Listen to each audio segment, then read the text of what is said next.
Elsevier ფილმისა და ევროპა კორპის ნაწარმოები. France ტელევიზიონთან ერთად. Elsevier ფილმისა და ევროპა კორპის ნაწარმოები. France ტელევიზიონთან ერთად.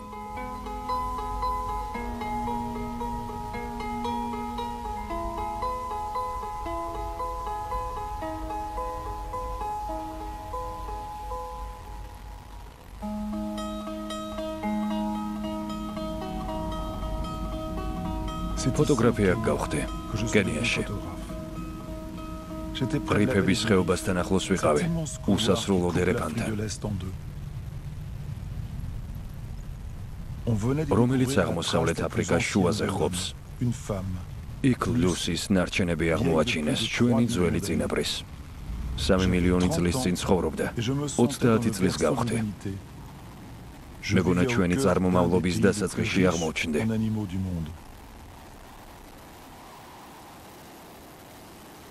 მაშინ ქვეყნის შუაგულში ვცხოვრობდი, ცხოველთა სამყაროს ცენტრში.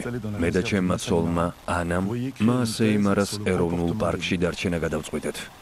რათა დისერტაციისთვის ლომების ცხოვრებაზე მასალა შეგვეგროვებინა. დინარის ნაპირას სახლი ავაშენეთ, საჰაერო ბურთით ტურისტებს ვასეირნებდი.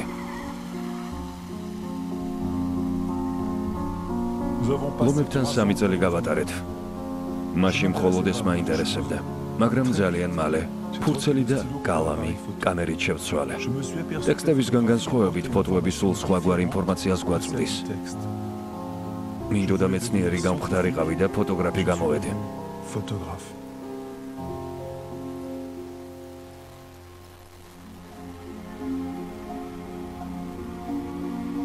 ყველაფერი ამ ცხოველების წყალობით მოხდა. მათ ყველაფერი მასწავლეს.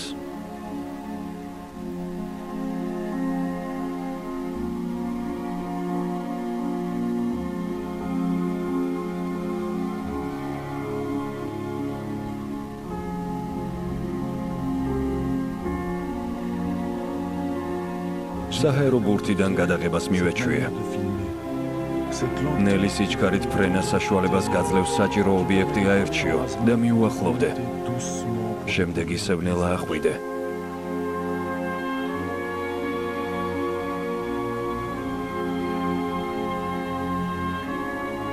ნელ-ნელა ზემოთ იწევდა, ლანდშაფტს გადმოხედავ. აღმოვაჩინე, რომ ზემოდან დედამიწა გრაფიკული ნიშნებითაა დაფარული. მივხვდი, რამდენად მნიშვნელოვანია ცხოველებისთვის კარგად ნაცნობი ადგილები. როცა რამდენიმე წლის შემდეგ კენიაში ფილმის გადასაღებად დავბრუნდი, თავისუფალ გარემოში მყოფი გარეული ცხოველები თითქმის აღარ იყვნენ. 30 წლის მანძილზე აქ ჟირაფების მხოლოდ 5% დარჩა. როცა ჰიპოპოტამის გადაღება დავიწყე, ისინი გადაშენების პირას მყოფი ცხოველების სიაში შეიტანეს. სპილოებს მიგრაციის საშუალება აღარ ჰქონდათ, ასე რომ ადრე თუ გვიან ისინიც მოკვდებიან ამ ფერმერების მიწებზე, ან მოჭარბებული ელექტრული სადენები შეიწირავენ. ყველა ნაკრძალი დიდი ტყუილია. უბრალოდ დიდი ზოოპარკები, სადაც რამდენიმე სახეობის ცხოველია. გადაშენების პირასაა. რატომ? იმიტომ რომ ნელ-ნელა ვიწროვდება მათი ტერიტორია. ცხოველების ყველაზე წარმატებული ფოტოები სამხრეთ აფრიკაში მდინარე აკავაგანსა გადავიღეთ. ის უდაბნოს უერთდება და ფართო დელტას ქმნის. ეს რეგიონი შესანიშნავადაა შემონახული. ახლა უკვე გასაგებია, რომ საჭირო აღარ არის ნაკრძალები, სადაც ცხოველები თავიანთ ჩვეულ ცხოვრებას მოწყვეტილნი არიან. კენია ამას აზრი არ აქვს, რადგან იქ მცხოვრები ადამიანები არ ითვლებიან. უკვე 30 წელია დავფრინავ. ამ მოგზაურობამ ბევრი რამ მასწავლა. ვნახე მინდვრებში მომუშავე გლეხები, მათი გამომუშავებული მოძრაობები და გავიგე, რომ ადამიანთა უმრავლესობა დღემდე მიწას ხელით ამუშავებს.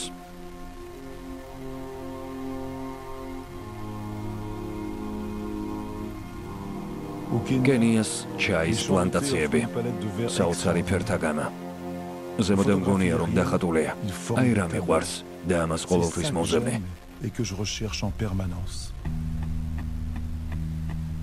მაგრამ ყოველთვის პარადოქსს ვაწყდები. მაგალითად, მდინარე ნაივაშაზე არსებული ორანჟერიები. აქედან მთელი ევროპა ყვავილებით მარაგდება, რომელიც 6000 კილომეტრშია. მათ გადასატანად თვითმფრინავია საჭირო. პესტიციდები. ამის გამო მდინარები მზურდება, რომლითაც თავადეს ყვავილები ირწყვება. ეკოლოგია ზიანდება, სამაგიეროდ მოსახლეობა დასაქმებულია. დაბალ ანაზღაურებადია, მაგრამ კარგია რომ არსებობს. Mal rémunéré, mais un emploi quand même. Et à côté, ნაირობიაში ბარაკების კვარტალი ყველაზე დიდია. qui est aujourd'hui le plus grand du monde.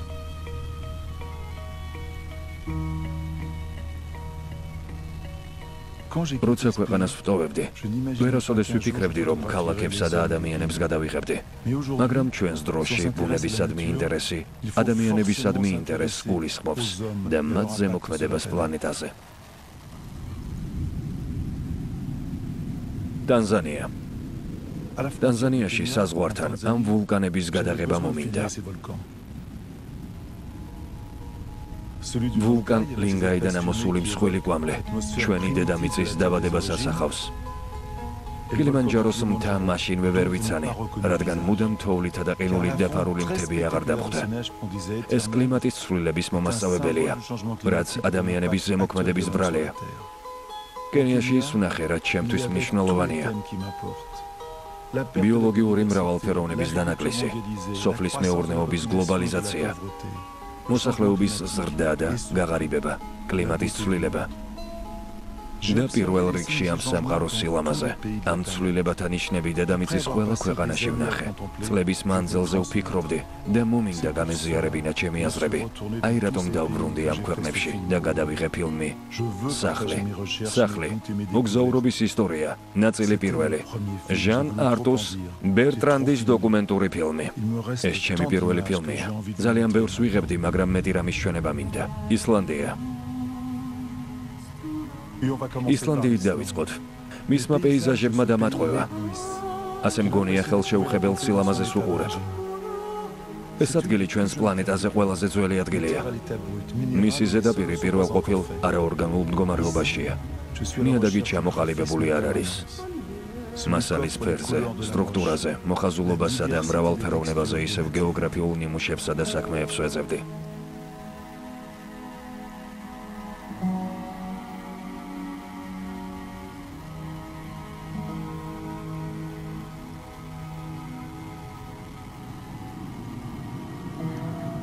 ისლანდიის მიწა ახლახანს გამოვიდა ცეცხლის მფრქვეველი წიაღისეულიდან. ეს ვულკანებისა და გაქვავებულ მაგმას წყალობით გაჩნდა.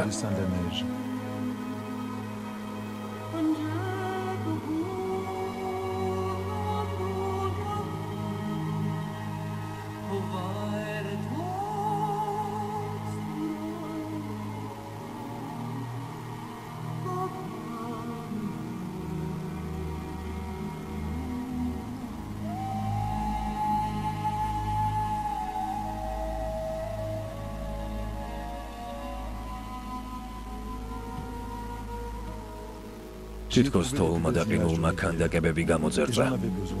აქ მდინარეების ყველაზე წარმატებული ფოტო გადავიღე, რომელიც ჩვენი სხეულის ვენებსა და არტერიებს გვაგონებს. მინდოდა მეჩვენებინა, რომ მდინარეები, მცენარეები, ცხოველები და ფრინველები, ისევე როგორც ჩვენ, იმ უბრალო პრინციპებს ემორჩილებიან, რომელსაც საფუძვლად ჩვენი პლანეტის ფიზიკური კანონები უდევს.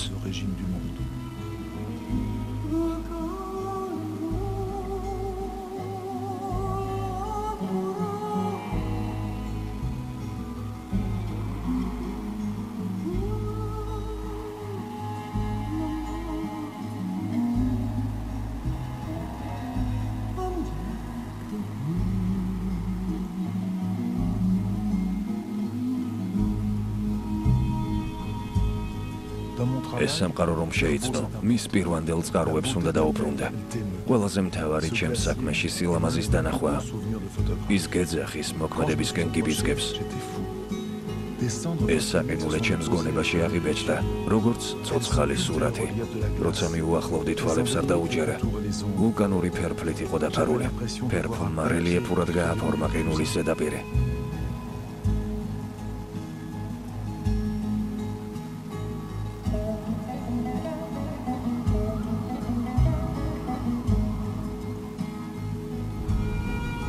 ისლანდიაში ფიზიკურად გრძნობ, როგორ დუხს მიწის ქვეშეთის სიცოცხლე, რომელიც მზადაა გარეთ გამოვიდეს.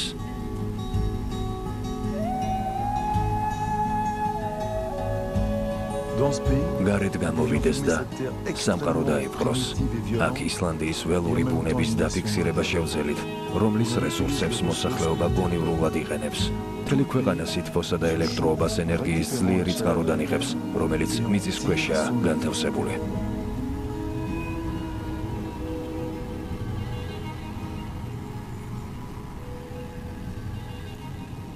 ანტარქტიკა. l'autre côté de la planète, პლანეტის საწინააღმდეგო მხარეს ანტარქტიკაა გადაჭიმული. უსაზღვრო სტერილური სივრცე. გიგანტური ზომის ყინული, რომლის სისქე რამდენიმე კილომეტრია.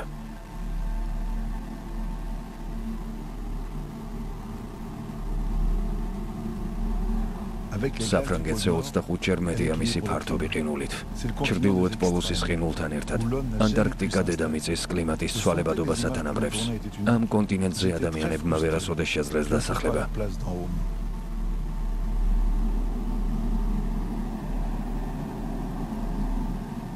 თვლიდი რომ აქ გადაღებული მასალა უნიკალურია და სამწუხაროა რომ ფილმისთვის სახლი არ გამოდგებოდა.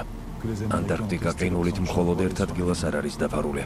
მშრალ ხეობაში. სწორედ აქ მდებარეობდა ამერიკელი ასტრონავტების საწვრთნელი ბაზა, სანამ მთვარეზე გაფრინდებოდნენ. ეს პლანეტაზე ყველაზე მშრალი და ქარიანი ადგილია. აქ ცოცხალი ორგანიზმების მინიმალური რაოდენობაა. ამიტომაც დაარქვეს მშრალი ხეობა.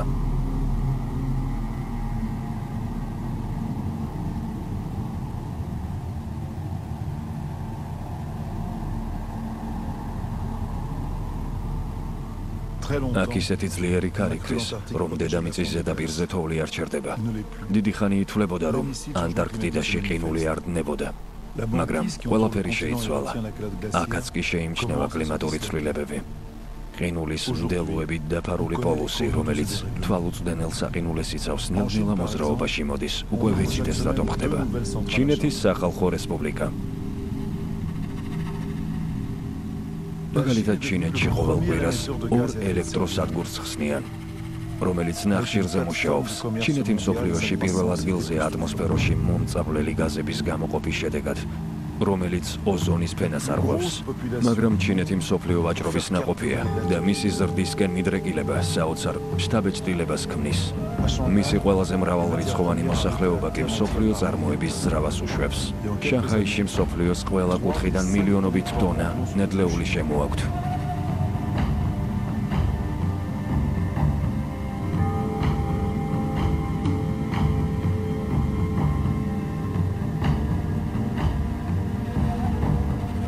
რამდენიმე წელიწადში ნათელი გახდა, რომ 5 ყველაზე მსხვილი პორტიდან 3 ჩინეთშია. ყოველ დღე ამ გემთსაშენებში ახალ გემებს აკეთებენ. იცოდით, რომ მსოფლიოში ყველაზე მსხვილი ქალაქი ჩინეთშია. 34 მილიონიანი მაცხოვრებელი. საფრანგეთის თითქმის ნახევარი ერთ ქალაქშია.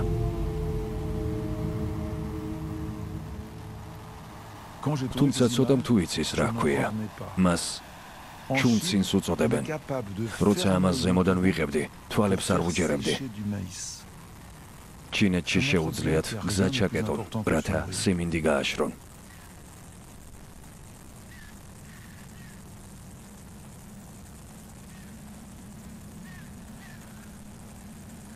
რაც ნიშნავს, რომ საკვებზე მნიშვნელოვანი არაფერია. ჩვენ ცოტა რამ ვიცით ჩინეთზე.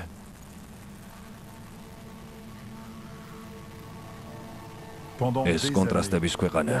ამ ქვეყნის გადაღებაზე ყოველთვის ვოცნებობდი. წლების მანძილზე ჩინეთი ჟურნალისტებისთვის ჩაკეტილი იყო. ჩემთვის როგორც ფოტოგრაფისტვის აკრძალულ ტერიტორიად ითვლებოდა. ავიაფოტო გადაღება ჯაშუშობის ტოლფასი იყო და უფლების ასაღებად 20 წელი დამჭირდა. თუმცა, რასაც ვიღებდით, სამხედრო დაზღვევა ამოწმებდა.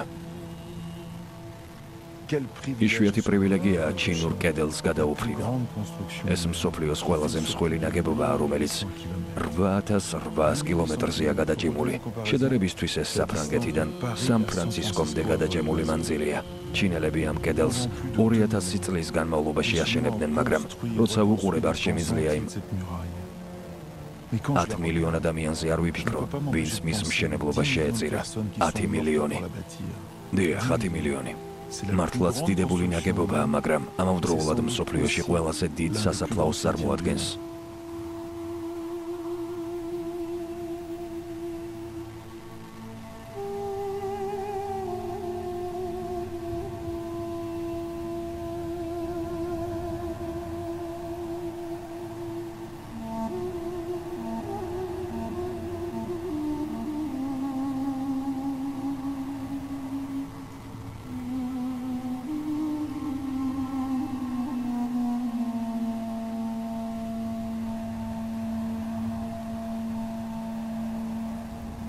ზემოდან თუ გადმოხედავთ, არანაირი საზღვარი არ არსებობს.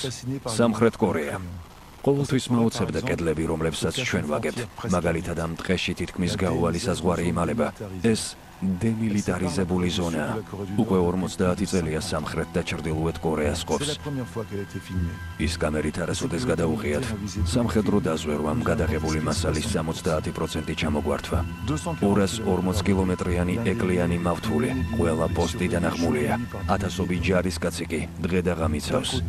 მის ერთ მხარეს ღარიბი და ჩაკეტილი ქვეყანაა, მეორე მხარეს კი ქვეყანა, რომელმაც მსოფლიოს კარი გაუღო და გამდიდრდა.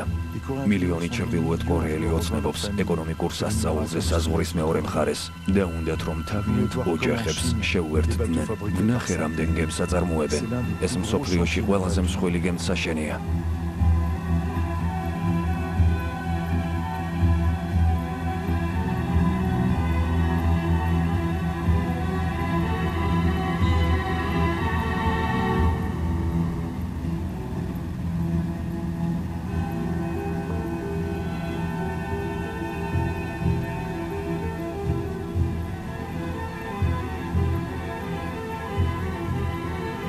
სიმდიდრისთვის გარემოს დაბინძურებით უნდა ზღო. კორეას დედაქალაქი ყველაზე დაბინძურებულია მსოფლიოში.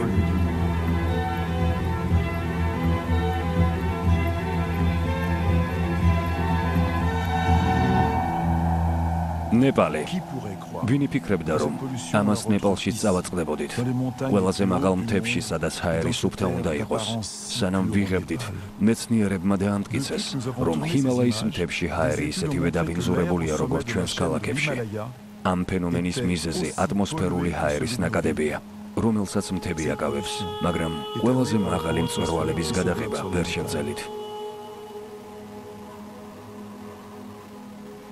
ვერტმფრენებით მხოლოდ 5500 მეტრზე შეიძლება ასვლა. ამ სიმაღლეზეც კი შანგბადის გამოყენება გვიწევდა. მინდა კლიმატის ცვლილებაზე გელაპარაკოთ და მის გავლენაზე პლანეტის წყლის მარაგზე.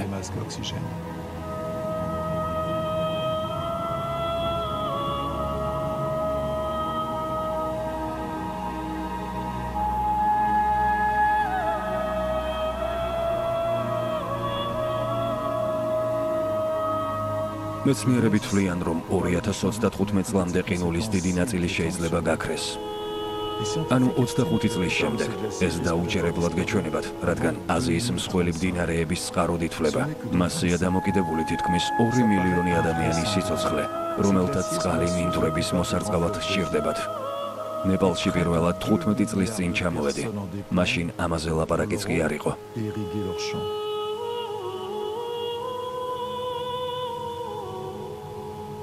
მახსოვს მოხიბლული ვიყავი იმით, თუ ადამიანებმა როგორ გაასწორეს მთაგორიანი ადგილები მოსავლის მოსაყვანად. ყოველთვის, როცა ამ ადგილებს გადაუფრენ, არ შემიძლია არ ვიფიქრო იმაზე, რომ გლეხების 98% მიწას ხელით ან ცხოველების დახმარებით ამუშავებს. ამ ციფრებს თქვენი გონება თუ ვერ აღიქვამს, ამ სამყაროს ვერასოდეს შეიგრძნობთ. ეს საოცრება იყო, საოცრებად მეჩვენებოდა მაშინაც.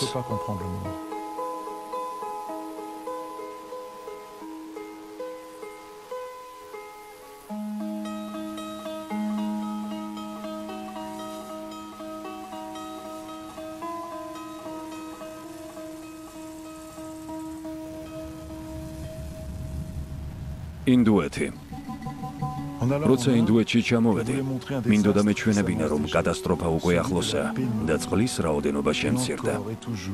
ამ გლეხების მძიმე ცხოვრება ვნახე. ქალებს წყალი წყაროდან მოაქვთ, იქ მისვლას კი რამდენიმე საათი ანდომებენ. გასული საუკუნის 60-იან წლებში სოფლის მეურნეობის ინტენსიურმა განვითარებამ ქვეყანაში მშილის განიხსნა.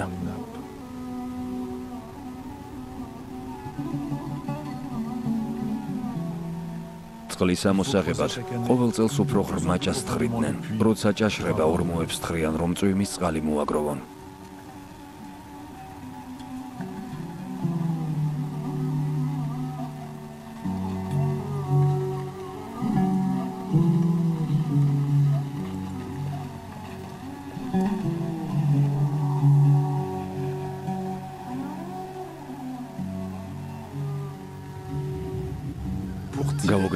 დავრჩი, როდესაც ეს ვნახე.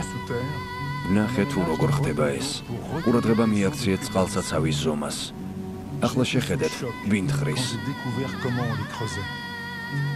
ქალები, შიშველი ხელებით.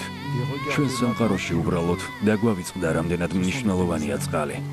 ინდუეთის ფერები. ყოველთვის თვალის მომჭრელად ნათელია.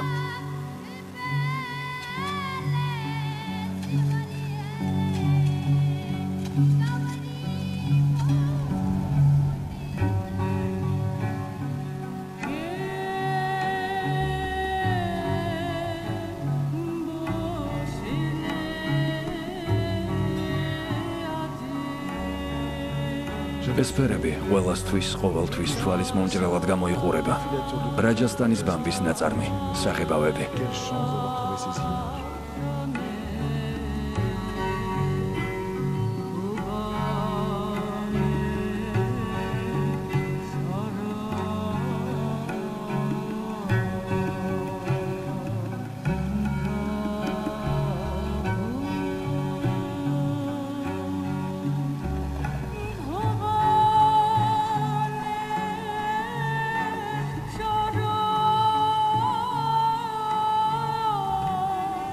ეს ყველაფერი ვნახე და გადავიღე, მაგრამ ამ ტრადიციული ფასადის მიღმა არსებობს ქვეყანა, რომელიც გარდაქმნისკენ ისწრაფვის და ჩვენ ცუდად ვიცნობთ.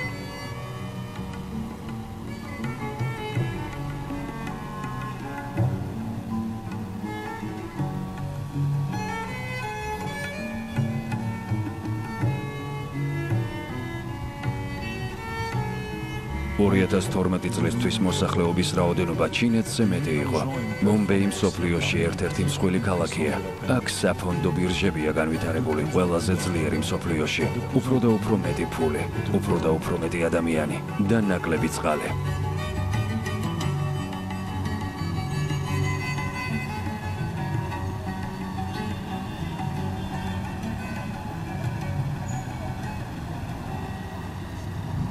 ინდონეზია. ქვეყანაში ცოტა ხედარჩა. მინდა გადავიღო ეს როგორ ხდება. ადგილობრივი სახეობები პალმებით ჩაანაცვლეს. მისგან ხომზეც ამზადებენ. მსოფლიოში მას ყველაზე მეტს ხმარობენ. ის უკვე ბევრი პროდუქტის შემადგენლობაშია.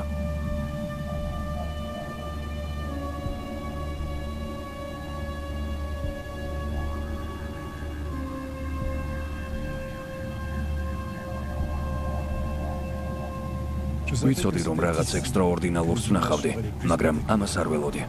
გაჩეხილი მიწის ნაკვეთები, ზემოდან ჩონჩხს გავს.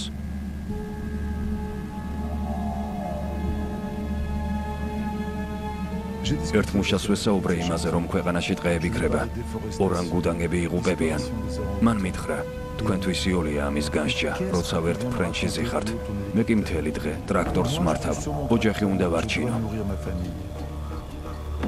სავახშმოთ სახლში დამპატიჟა, რომელიც პირდაპირ მდინარეზეა აშენებული. მასში წყალი ყავისფერ წითელია, მთებიდან ჩამოშლილი მიწის გამო, რადგან იქ დღე აღარ არის, იყრება. სახლში ერთი ოთახია, სადაც ტელევიზორი დგას. ცოლი, რომელიც ბავშვს ძუძუს აჭმევს, თანამგზავრის მეშვეობით ამერიკულ სერიალს უყურებს. პირველ რიგში მათ ეს იყიდეს. ვნახე, რომ ჩვენი ცხოვრების წესი მათთვის სამაგალითოა. მთელ მსოფლიოს უნდა ისე იცხოვროს, როგორც მე, როგორც ჩვენ. რა უნდა მეპასუხა ამაზე? ისევ პარადოქსს ავაწყდი. ერთის მხრივ მოთხოვნის თანაფარდობა და მეორეს მხრივ ბუნებრივი რესურსების შენარჩუნება. ინდონეზიის პეიზაჟები თავიანთ სილამაზეს ამ ვულკანებს უმადლიან. ამდენი რაოდენობა მსოფლიოს არც ერთ არქიპელაგში არაა. მის ქვეშ ყველაზე დიდი ნაპრალია პლანეტაზე, რომელიც მთელს აზიას გაივლის. ბოლოს მომხდარი ცუნამი გახსოვთ, დედამიწა აქ მოძრაობს.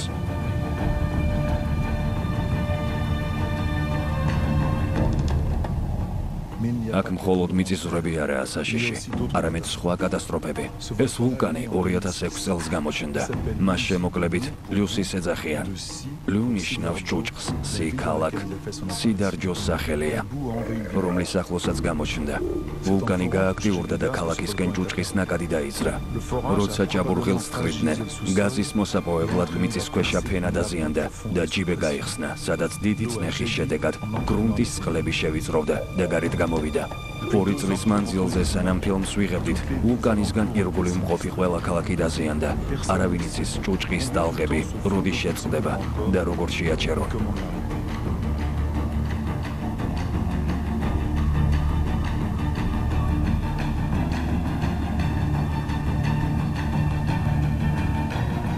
ტაილანდი. აქ ფხანგ განგის ყურეში ფხუკეტთან ახლოს მანგოს ხეების გადაშენებაზე სიუჟეტის გადაღება მინდოდა. ჩვენს პლანეტაზე 100 წლის განმავლობაში მათი რაოდენობა 2-ჯერ შემცირდა. მანგოს ხეების ტყე. ისინი ზღვაში იზრდება და სანაპიროზე ჯადოსნური ნოხივითაა გადაჭიმული. მათი წყალობით აქ ბევრი თევზია. კრევეტების და მოლუსკების თავშესაფარია. ოდითგანვე ტყეები ადამიანებს ყველაფერს აძლევდნენ, რაც სჭირდებოდათ. არა მხოლოდ საკვებს, არამედ მორებს. წამლის ნაყენებს და ბოჭკოს. თუკებისთვის მანგოს ტყეები ცენტრი იყო, რომლის ირგვლივ მათი ცივილიზაცია და კულტურა ჩამოყალიბდა.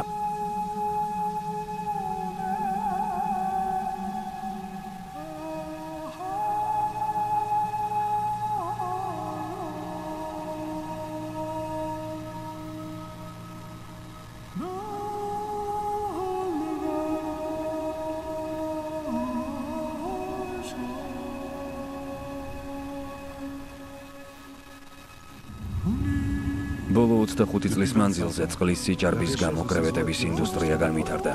აქ მილიონობითაა. დიდხანს რომ იცოცხლონ წყალში ანტიბიოტიკის ხსნარს ამატებენ და მუდმივად ჟანგბადით აჯერებენ.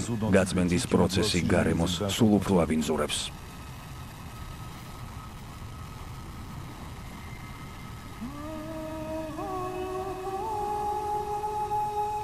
კრევეტების ინდუსტრია მანგოს ტყეების გადაშენების ერთ-ერთი ძირითადი ფაქტორია. მზა კრევეტებს ახლო მდებარე სანაპიროზე და მთელს მსოფლიოში მიირთმევენ. იქიდან ტაილანდში ტურისტების ნაკადი მიედინება. ჩვენ ისინიც გადავიღეთ.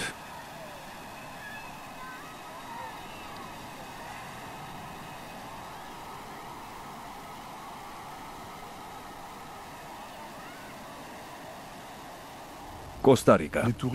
კოსტა-რიკას ხელშეუხებელ დღეებშიც ტურისტებს შეხვდებით. ეკოლოგიური ტურიზმისთვის ეს ქვეყანა ნამდვილი სამოთხეა. ეს ტურიზმის ყველაზე ჭკვიანური სახეობაა. უცხოელ ვალუტას იზიდავს და ბუნებრივ რესურსებს იცავს. შეიძლება წარმოუდგენლად მოგეჩვენოთ, მაგრამ პლანეტის ბიოლოგიური მრავალფეროვნების 5%-ს კოსტა-რიკას ტყეები ინახავს. რომ ვიგრძნოთ, რამდენად მნიშვნელოვანია ეს ხეები, ახლოს უნდა ვნახოთ. როგორ უნდა აღვიქვათ ის ფაქტი, რომ ქალაქის მოსახლეობა მთლიანად ვართ დამოკიდებული 1000-ობით კილომეტრში მყოფ ტყეებზე, ტოტებში და ფესვებში. ხე ნახშირბადის მარაგს ინახავს, რომელიც იმაზე მეტია, ვიდრე დედამიწის ატმოსფეროში. ისინი წყლის ციკლისა და საკვები ნივთიერებების შუამავლის როლს ასრულებენ. ხეების განადგურებით ამ ციკლს ვარღვევთ.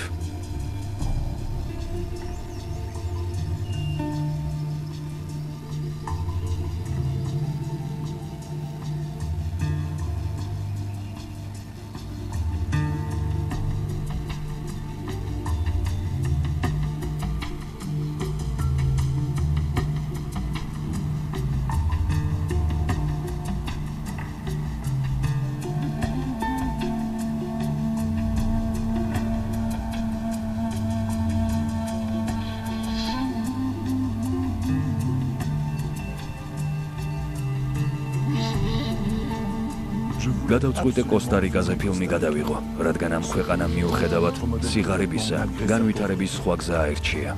პროგრესისკენ მიმავალი გზა. ისე რომ ბუნება არ დაზიანდეს და აქცენტი განათლებაზე გადაიტანო და არა შეიარაღებაზე. დიახ, კოსტა-რიკა ერთადერთი ქვეყანაა, რომელმაც გადაწყვიტა საკუთარი ჯარი არ ჰყავდეს.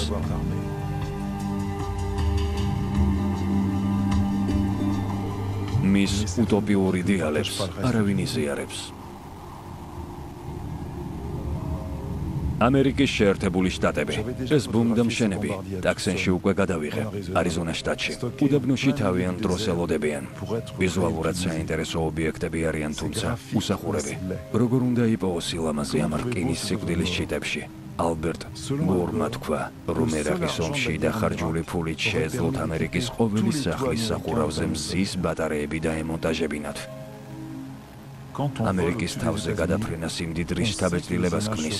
კარგია ეს თუ ცუდი, არ ვიცი, მაგრამ ეს ქვეყანა ცხოვრების ყველა სფეროში დომინირებს. როგორც თავისუფლებისა და დემოკრატიის სიმბოლო და როგორც ძლიერი სამხედრო ძალა. ეს ქვეყანა პლანეტაზე ყველაზე მსხვილი მომხმარებელია, მაგრამ პირველი ნაკრძალები აქ დაარსდა. მაგალითად, იელოუსტოუნის ეროვნული პარკი.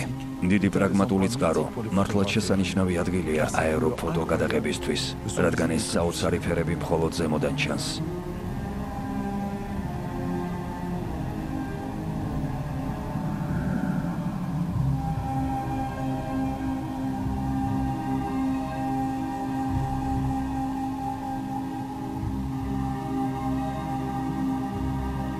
ამჟამად ამერიკა ალტერნატიული ენერგიის მსხვილი მწარმოებელი გახდა. მაგალითად, კალიფორნია და ტექსასი. ესენი ნავთობის მომპოვებელი მნიშვნელოვანი შტატებია. სწორედ ისინი არიან ქარის ენერგიის წამყვანი მომხმარებლებიც. ახლა კი მზის ენერგიაზე გადადიან, მაგრამ ეს ქვეყანა მაინც ნავთობ მომხმარებელია. მის გარეშე არ შეუძლია. მე კი ყველაზე მეტად ენერგია მაინტერესებს. ჩემი ფილმის სახლი ხომ სწორედ ამ პრობლემას მიუძღვენი. ცხადია, მესმის რამდენად უწყობს ხელს ნავთობი ტექნიკურ პროგრესს, რომელიც კაცობრიობის ისტორიას ჯერ არ უნახავს, მაგრამ რის ფასად. სხვილფეხა რქოსანი პირუტყვის ფერმები, რომლის გადაღების უფლებაც არ მოგცეს, ნავთობის წყალობით არსებობენ. კილოგრამი ხორცის მისაღებად 2 ლიტრი ნავთობია საჭირო. ამას თუ გავითვალისწინებთ, გასაგები ხდება, რომ აქ რაღაც ისე არაა. გამოცდილებიდან ვიცი, თუ გადაღების უფლებას არ გვაძლევენ, რაღაც პრობლემაა. მიუხედავად აკრძალვისა, იმას ვაკეთებ, რასაც საჭიროდ ვთვლი. ყველაფერს ვაფიქსირებ, რასაც ვხედავ. მესაქონლეობის თანამედროვე მეთოდებიდან გამომდინარე, უფრო მეტი მომწავლელი გაზი გამოიყოფა ვიდრე მთელს სატრანსპორტო საშუალებებში. აქ, ისევე როგორც ყველგან, მარცვლეულის 60% ცხოველების გამოსაკვებად იყენებენ. სწორედ ამიტომ, ვინც ეკოლოგიისთვის იბრძვის, გვარწმუნებს, რომ ნაკლები ხორცი ვჯამოთ. გლობალიზაციის პროცესის კონტექსტში, ბამბასთან დაკავშირებით რაღაცას მოგიყვებით. ერთის მხრივ ლაპარაკია ფერმერებზე, მეორეს მხრივ ბუნებრივი რესურსების განადგურებაზე. ბამბას პირველ რიგში სიცხე და წყალი სჭირდება. ამერიკის შეერთებულ შტატებში ფართო უსაზღვრო ჰორიზონტი აგალალაა. ბამბის პლანტაციების თითქმის მესამედს ამარაგებს, მაგრამ რადგან წყალი მოსარწყავად მუდმივადაა საჭირო, მისი დონე იკლებს და შეიძლება საერთოდ გაქრეს. ყველგან იგივე ხდება. ამერიკის შეერთებულ შტატებშიც და ინდოეთშიც. ამერიკა მსოფლიოში პირველ ადგილზეა ბამბის ექსპორტით, მაგრამ მისი მწარმოებლები მუდმივად ზრდიან ტერიტორიებს, თუმცა მოგების გარეშე. ამერიკის ხელისუფლება ყოველ წელს მილიარდობით დოლარს ხარჯავს. მილიარდობით დოლარი სუბსიდიებსა და დოტაციებზე. თუმცა ამერიკაში ფერმერი ერთ დღეში იმდენ შოულობს, რამდენსაც აფრიკელი ფერმერი წელიწადში. ბურკინა ფასო. აქ ირიგაციის არანაირი სისტემა არ არსებობს. კლიმატი კი ბამბისთვის იდეალურია. მოსავალს ხელით იღებენ. მთელი ოჯახი მონაწილეობს. ბამბა ხომ ამ მიწის ძირითადი სიმდიდრეა.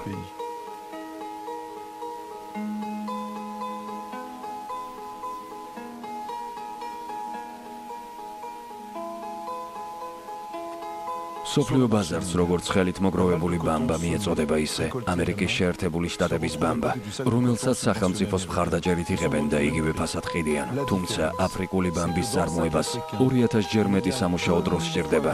თუ საბაზრო ფასი ეცემა, ბამბა ისე იავდება, რომ აფრიკელი ფერმერები ოჯახს ვეღარ ყვებავენ და ისევ პარადოქსი. აფრიკული ბამბა მთელ მსოფლიოში გავრცელდა, რათა აქ მეორადი სამოსის სახით დაბრუნებულიყო. Second hand-ი ჩვენი საჩუქარია აფრიკელებისთვის, მაგრამ ბამბასთან დაკავშირებული პრობლემები აქ არ მთავრდება.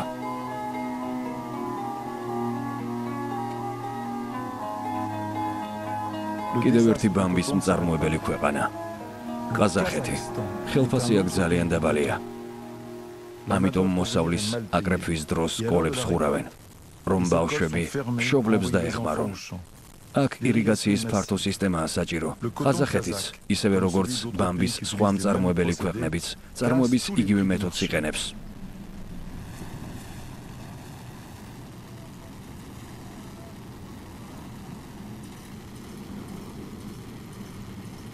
შეუძლია ბაზარი შეავსოს, რომ ფასმაც დაეწიოს. ამერიკასა და ევროპაში ფერმერები სუბსიდიებს იღებენ მაშინ, როცა ღარიბ ქვეყნებში ხშირად შიმშილისგან კვდებიან, მაგრამ ჯერ ეკოლოგიური კატასტროფები არ გამითვალისწინებია. ოდესღაც აქ მდინარე სერდარია მიედინებოდა და არალის ზღვაში ჩაედინებოდა, მაგრამ მისი წყალი ირიგაციისთვის გამოიყენეს. მდინარე წყლის ზედაპირის ნახევარი დაკარგა. უფრო სწორად, წყლის საერთო მოცულობის 75%. რთულია წარმოიდგინო, რომ აქ ოდესღაც პორტი იყო. წყალმა 80 კილომეტრით დაიხია. ახლა ისეთი ძლიერები ვართ, რომ შეგვიძლია სხვა დავაცარიელოთ. თითქოს სააბაზანო იყო. იშვიათად ვიღებთ გაფრთხილებას კატასტროფის შესახებ. მისი წარმოდგენაც კი არ შეგვიძლია. აქაც ასე მოხდა. არალის ზღვარზე.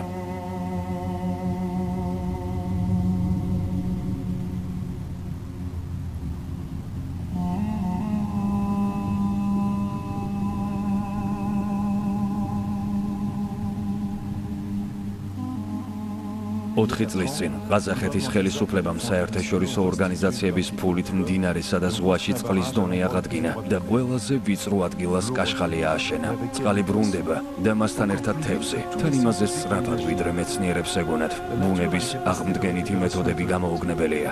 აქ კატასტროფაზე უნდა გადამეღო ფილმი, თუმცა ძალიან მიხარია, როცა რაღაც პოზიტიურს აღმოვაჩენ ხოლმე. არგენტინა. წყალი. ეს თემა მუდმივად ითხოვდა მხატვრულ სურათებს. რადგან ასეა, რა უნდა იყოს ჩანჩქერე გუასოზე კარგი არგენტინისა და ბრაზილიის საზღვართან. იქ საათობით ვიღებდით. მოხიბლულები ვიყავით.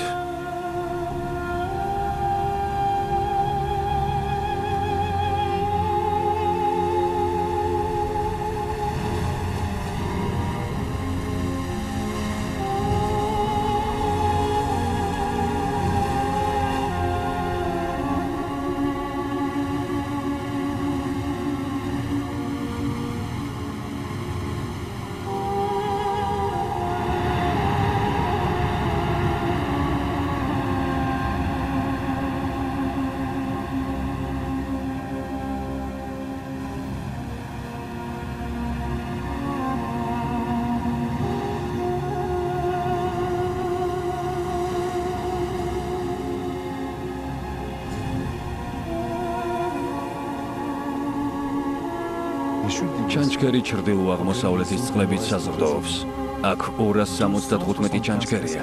მათ სანახავად ადამიანები ყველა მხრიდან ჩამოდიან, მაგრამ აქ პატარა დეტალი არსებობს.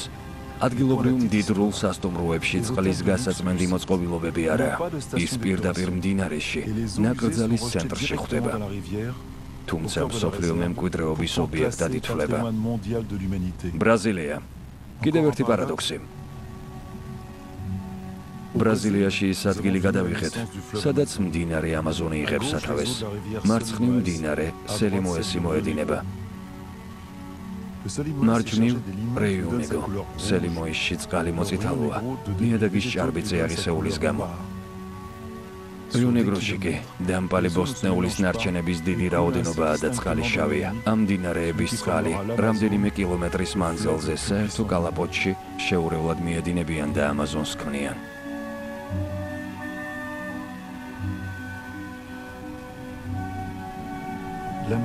ამაზონი პლანეტის ერთ-ერთი უდიდესი მდინარე. მთის მასივი ამაზონს პანტა-პატალას ჭაობებთან ხვობს. აეროფოტო გადაღებისას ყოველთვის ისეთ ადგილებს ვეძებთ, სადაც წყალი, მიწა და ცა ერთმანეთს შესანიშნავად ერწყმის.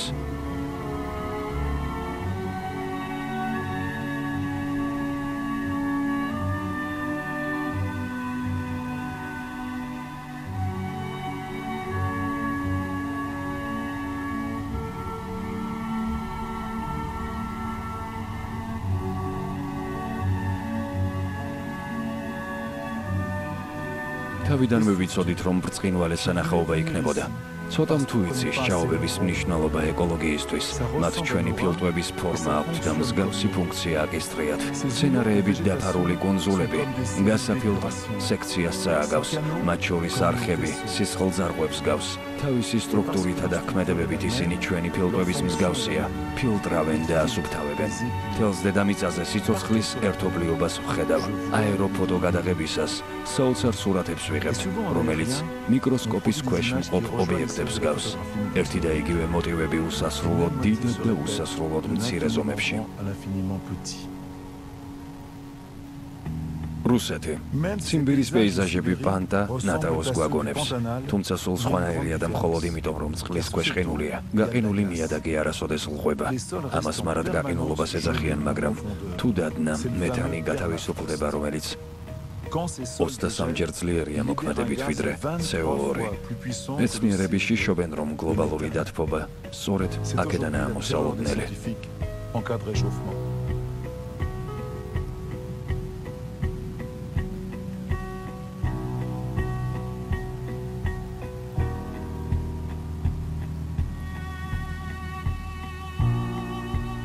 ამ რეგიონში რუსეთის ნავთობისა და გაზის ძირითადი მარაგია.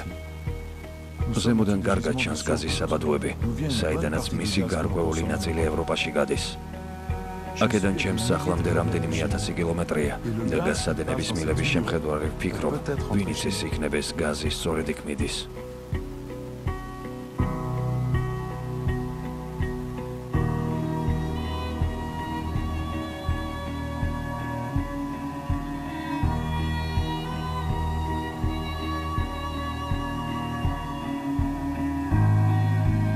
ჭაობის მცენარეები მის ზედაპირს ნელ-ნელა ავსებს, პარნიადაკს ჰგავს, მაგრამ ვერ ფრენს ვერ დასვა. ასეთი უცნაური ზედაპირი არასოდეს მინახავს.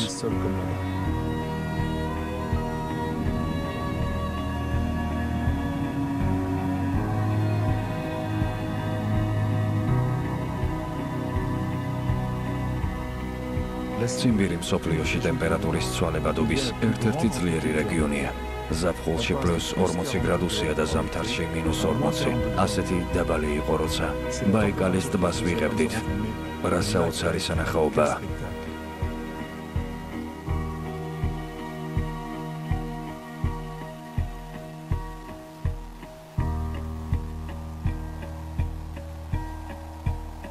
ეს ყველაზე ძველი და ღრმა ტბაა მსოფლიოში და პლანეტის ყველაზე მსხვილი წყალსაცავი. ტბაში წყალი ისეთი სუფთაა, რომ 40 მეტრის სიღრმეში ყველაფერი მოსჩანს.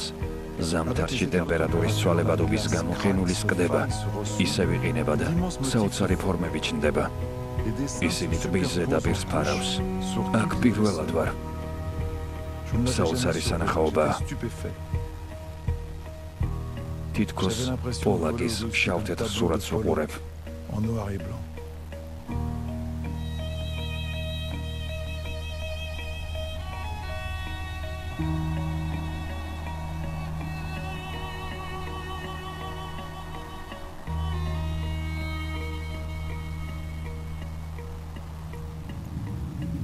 არქტიკა. აიყინულთან დაკავშირებული კიდევ ერთი სიუჟეტი. კანადის არქტიკული წყლების თავზე მივფრინავთ, სადაც ყინული ყოველ წელს მცირდება. ამ კადრებში სილამაზე შეტყობინების ტოლფასია. გაყინული ზედაპირის ადგილს მუქი ფერის წყალი იკავებს, რომელიც მზის სხივებს შთანთქავს. მაშინ, როცა თეთრი ფერის ყინული მას აირეკლავს, ზღვა თბება და ყინული უფრო სწრაფად ლღვება. შედეგად ახალი გზები იხსნება, რომელიც ადრე შეუძლებელი ეგონათ. ევროპასა და ჩრდილოეთ ამერიკას შორის არსებული ჩრდილო-დასავლეთის გასასვლელი, რომელიც წყნარ და ატლანტიკის ოკეანეებს აკავშირებს, ყოველთვის ყინულით იყო ჩაკეტილი. ახლა ღია. ეს გემი ერთ-ერთი პირველი გაევლის ახალ მარშრუტს. სწორედ აქ მივხვდი, რამდენად სწრაფად იცვლება პლანეტის ზედაპირი.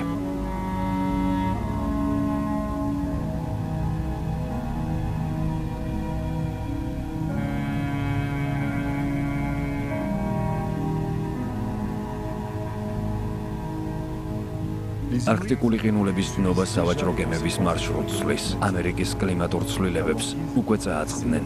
გაყინული მდელოები მათი სანადირო ადგილებია, კომუნიკაციის საშუალებები.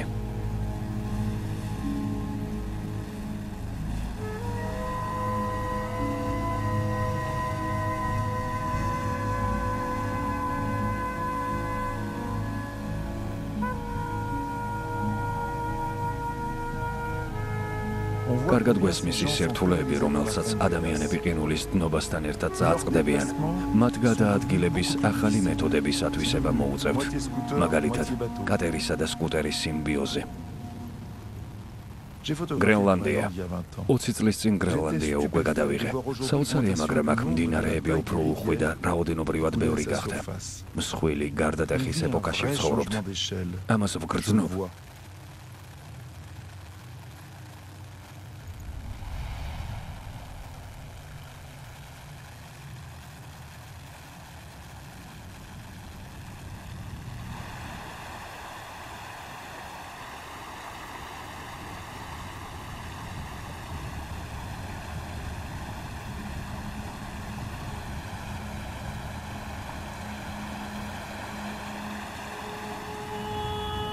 ცისფერი ფერი ნიშნავს, რომ ყინული ძალიან ძველია და ჟანგბადი აღარ აქვს შეკუმშვის ძალის ზემოქმედების შედეგად.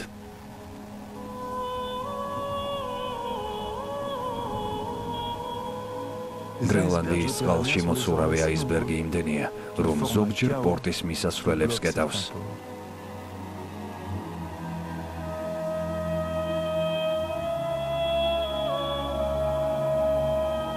აისბერგებს საათობით ვიღებდით. ასე მეგონა, რომ ჩემს წინაშე ქარის მიერ შექმნილი ხელოვნების ბრწყინვალე შედევრი იყო.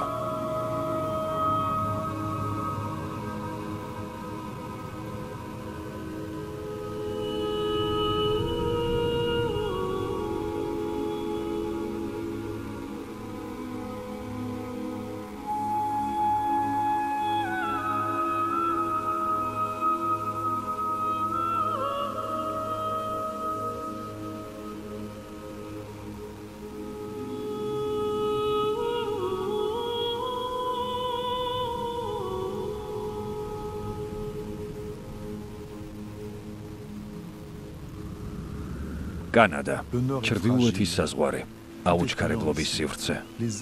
აქ ყველაფერი ნელა მიმდინარეობს. ხეებს გასაზრდელად 100 წელი სჭირდება. ეს კი ტუნდრას ხელშეუხებელი დღეა. პირველი ხეები ჩრდილოეთის პოლარულ წრეში. დღეში ნავთობის გადამამუშავებელი ადგილია. ერთ-ერთი ყველაზე ჭუჭყიანი მსოფლიოში. ეს ახლახანს აშენებული ნავთობ გადამამუშავებელი ქარხანაა, რომელიც ძვირადღირებული მოწყობილობებითაა ცნობილი. ის ქვიშაზეა აშენებული კანადაში, მაგრამ ამ ქვიშაზე ჭაარა მოუთხრიათ. ნავთობს აქ არ გაჩავენ. რამდენიმე მილიონი წლის წინ აფეთქების შედეგად დედამიწის ატმოსფეროში გაქვავდა. აქ ღია წარმოებაა.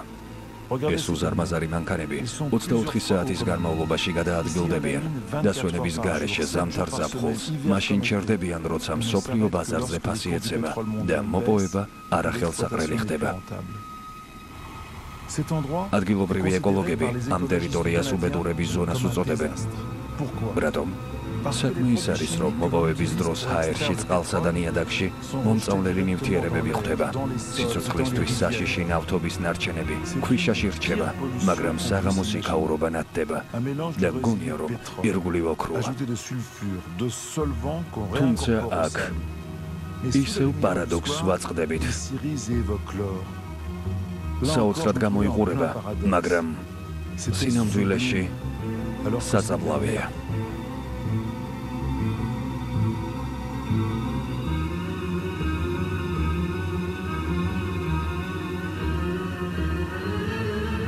ესეც მტკიცებულება. წითელ ლაქას ხედავთ? ეს საფრთხობელაა. ჩიტების დასაფრთხობად. ჩიტი თუ ამ მიწაზე დაჯდა, აუცილებლად მოკვდება. ნიგერია. ისევ ნავთი. ნიგერიაში მიწისქვეშაა. გამეხარდა, როცა ტყეში ცეცხლმოკიდებული ნავთობის შირაღნები დავინახე. ერთ მხარეს ნავთობიცა და მისი საბადოც. ეს ყველაფერი საკუთარ თავზე თავად ლაპარაკობს. აქ ნავთობი წყალშიც მოიპოვება. მისი მოპოვებით ნიგერია აფრიკაში პირველია.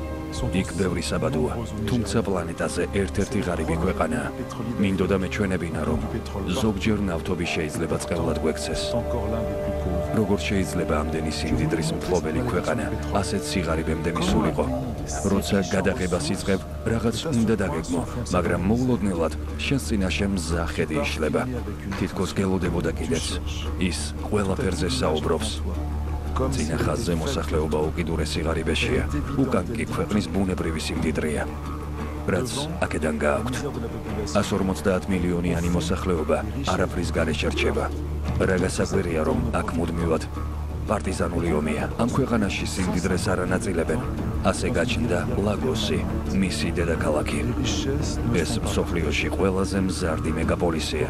დიახ, სწრაფად იზრდება, მაგრამ რის ხარჯზე? ქოხებით პირველ ადგილზეა. ქვეყანა ბუნებრივი რესურსებით მდიდარია, მაგრამ აქ პოლიციელებისა და პედაგოგების მინიმალური რაოდენობაა. ერთ სულ მოსახლეზე. ეს კატასტროფის ტიპიური ნიშნებია. მალიზე სხვაგვარი სიუჟეტია. სხვანაირი აფრიკა.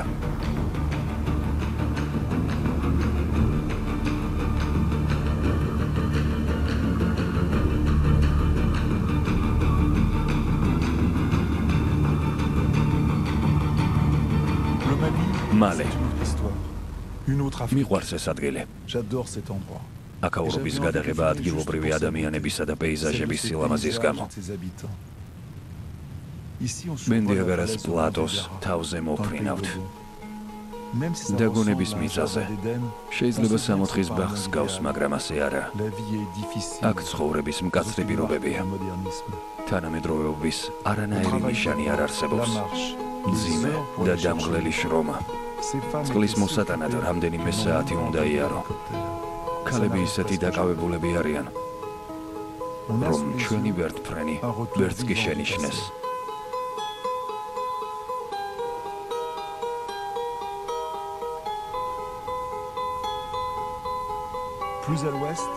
ამ მიწაზე ჩვენს თვალწინ ცოცხალი წარსულია. აქედან დასავლეთით უდაბნოს ცენტრში მდინარე ფართოვდება და იტოტება. ადამიანები ამ დელტაზე უძველესი დროიდან ცხოვრობენ. უძველესი ცივილიზაციები. მდინარის პირას სოფლები იყო გაშენებული. თავისებური ნაგებობები თითქოს მიწიდან წამოიზარდნენო. ეს შავი აფრიკისა და მაჰრიბის შეერთების ზონაა.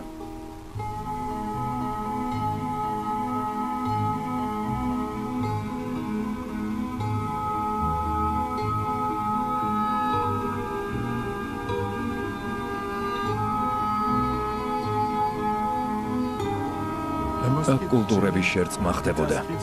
იმ ქალაქებში, სადაც ვაჭრობა ვითარდებოდა, მოგზაურებსა და ინტელექტუალებს ყოველთვის იზიდავდა. ჯენის მეჩეთი იუნესკომ მსოფლიო საგანძურის სიაში შეიტანა. აქ პლანეტის უძველესი უნივერსიტეტებია.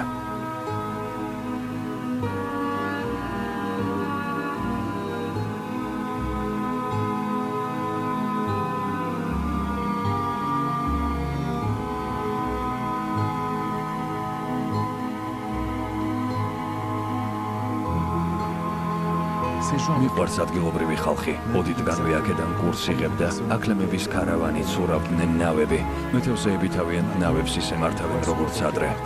მის ასაგებად ნებისმიერ ხელმისაწვდომ მასალას იყენებენ. ახლა იალქნებს ძველი ტომრებისგან კერავენ.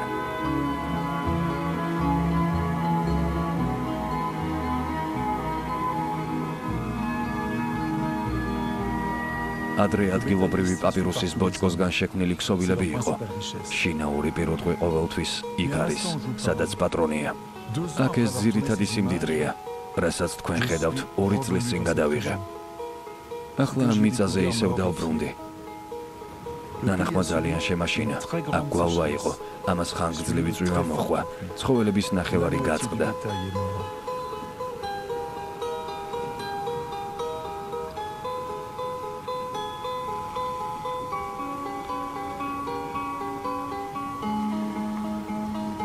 შენ ამ ფილმის ერთ-ერთი ბრწყინვალე კადრი მაჩუქე, როცა გაიცინე.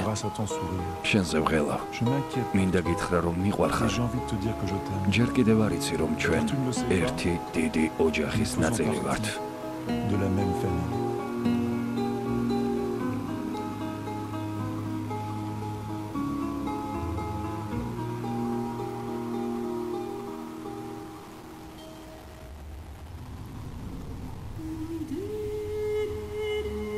პირველი ნაწილის დასასრული.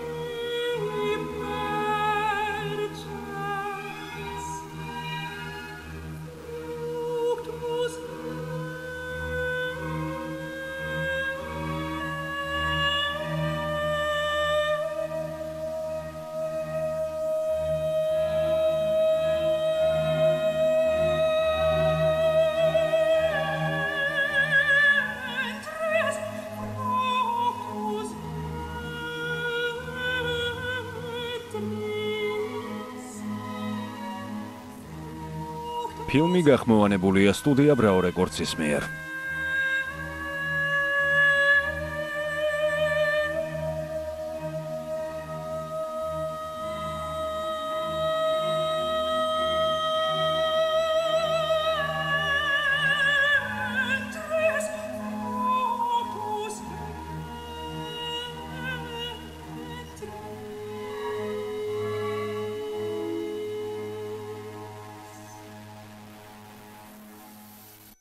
ელზევირ ფილმისა და ევროპა კორპის ნაწარმოები. ფრანს ტელევიზიონთან ერთად. პარიზი. პარიზი, ჩემი ქალაქია. აქ დავიბადე და გავიზარდე.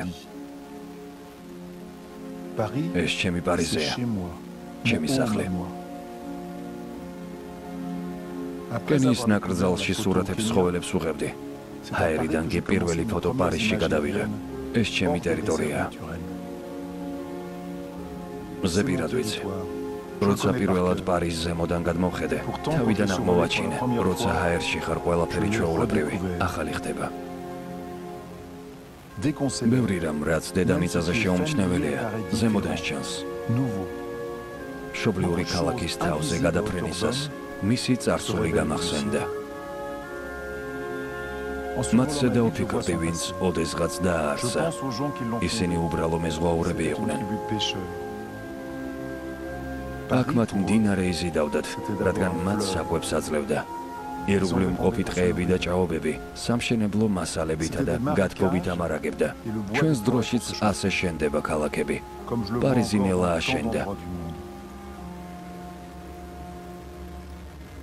ნოტრდამის აშენება 160 წელი დასჭირდა. ახლა ცათამბჯენი რომ აშენო მხოლოდ 2 წელი გჭირდება.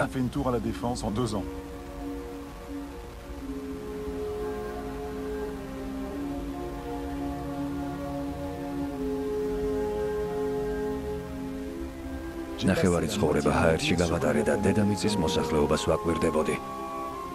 როცა აფრიკაში ცოცხალ ბუნებას ფოტოებს ვუღებდი, მთელი ცოდნა აეროფოტო გადაღებებში გამოვიყენე. სინათლითა და ჩრდილით თამაში, ტელეობიექტივის გამოყენება, რომელიც დეტალების გადმოცემის საშუალებას გაძლევს.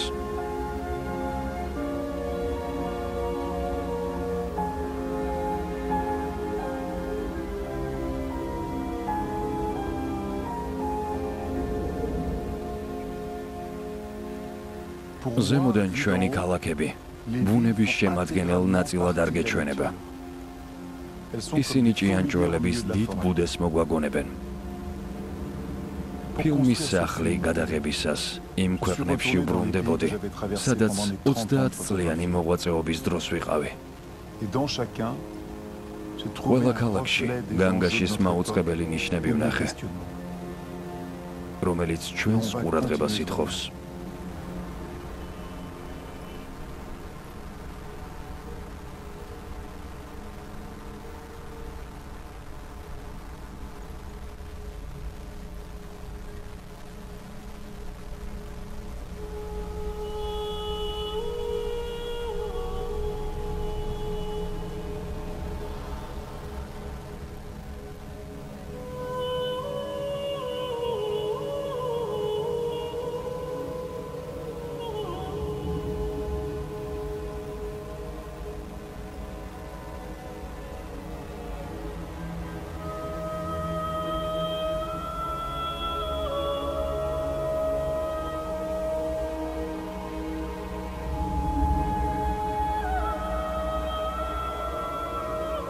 მას ასე გავაგრძელოთ ჩვენი მოგზაურობა.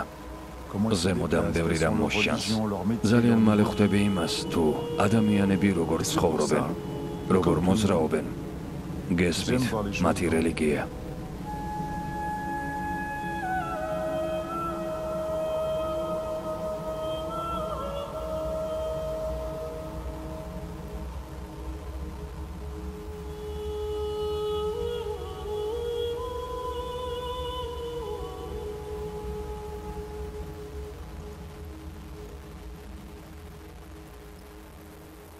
სახლი, მოგზაურობის ისტორია, ნაწილი მეორე. ჟან არტუს ბერტრანდის დოკუმენტური ფილმი. სვაზილენდი. მოდით ჩვენი მოგზაურობა აფრიკაში გავაგრძელოთ. ალბათ გეგონათ, რომ შვეიცარიაში ვიყავით. მაგრამ ეს სვაზილენდია, პატარა, ლამაზი, მწვანე და მთიანი ქვეყანა. ის აფრიკის სამხრეთ ნაწილში მდებარეობს. მთების ფერდობებზე და მდელოებზე ეს მინდვრები არ მოვაჩინეთ. ხელოვნური საღებავებით პირდაპირ დედამიწაზე დახატულ ნიღბებს გავს. მაშინვე შეამჩნევთ, რომ აქ ტრაქტორს არ უმუშავია. ადამიანმა და მის მაშინაურმა ცხოველებმა იშრომეს. ხაზები სწორი არაა. სადღაც არეულია, როგორც ფოტოგრაფი, ყოველთვის მიწაზე მომუშავე ადამიანის მიერ შექმნილ გრაფიკულ ნიმუშს ვეძებ. ნათელია, რომ ყველგან სოფლის მეურნეობაა განვითარებული. მიწა კი ხშირად უსაზღვრო და დამუშავებული მინდორი მგონია.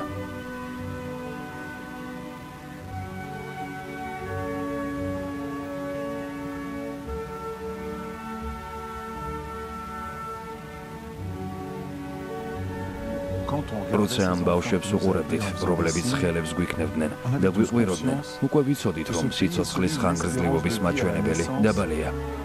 32 წელი. დიახ, 32. შიცის გამო. ასეთი მონაცემები გაეროს ანგარიშია. აი რატომ მომინდა აქ ჩამოსვლა და ყველაფრის ჩვენება. მინდოდა მოცემული სტატისტიკისთვის სისხლი და ხორცი შეგვესხა.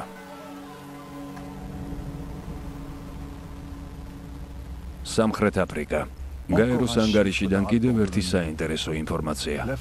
არც ერთ ქვეყანაში არ არის ისეთი უთანასწორობა, როგორც აფრიკაში. ნელსონ მანდელამ აპარტეიდი 15 წლის წინ გააუქმა. მაგრამ ფულის აპარტეიდი ისევ დარჩა.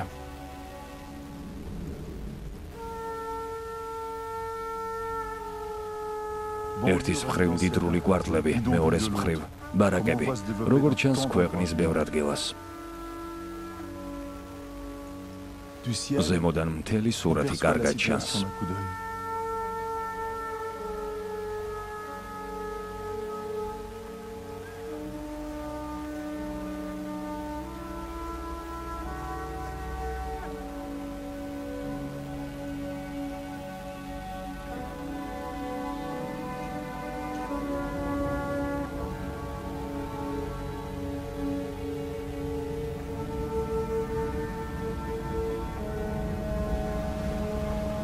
თუმცა ეს ტერიტორია მდიდარი ბუნებრივი რესურსებით გამოირჩევა.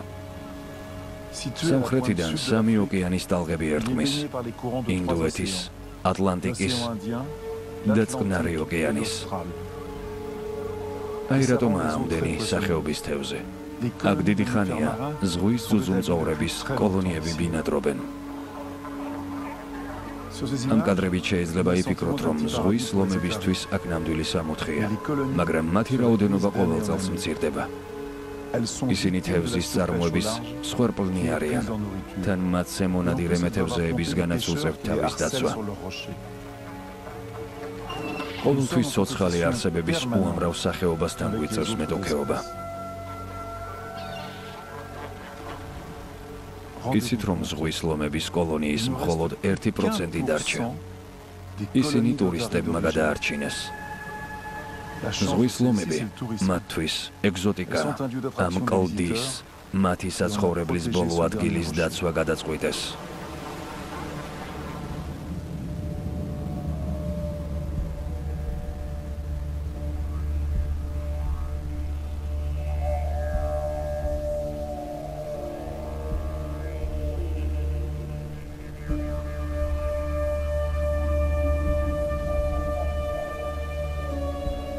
იქ ნისლში ევკალიპტის ხეებია.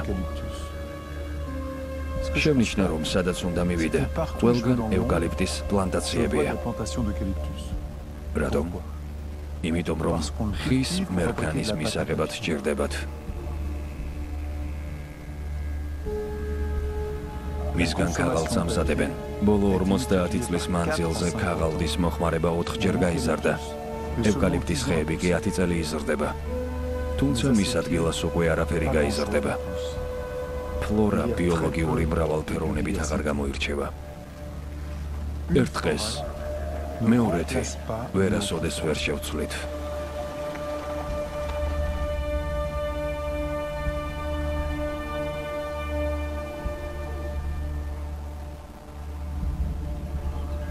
სანტა-დომინგო. ჰაიტისა და დომინიკელთა რესპუბლიკის შორის განსხვავება საკმაოდ მკვეთრია, თუმცა ორივე ერთ კუნძულზე, ერთ მიწაზეა.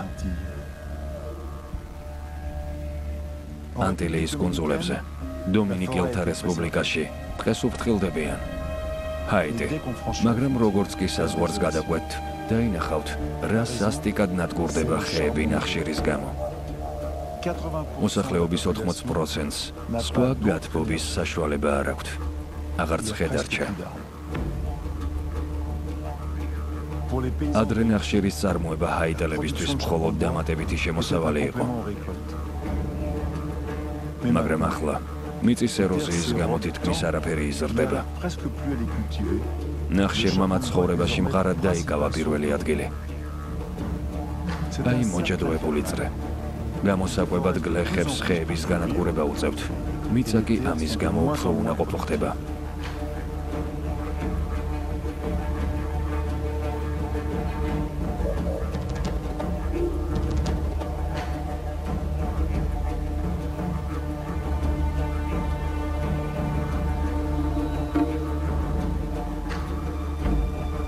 ქვეყანა იმდენად ღარიბია, რომ ნახშირი გახდა გაცვლის საგანი პორტა-პრენსას ბაზარზე.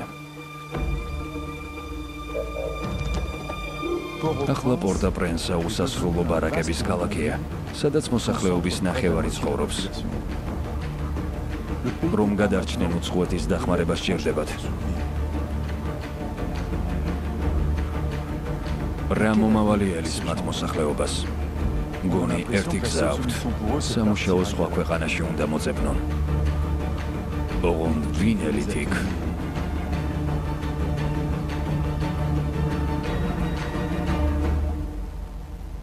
მადაგასკარი.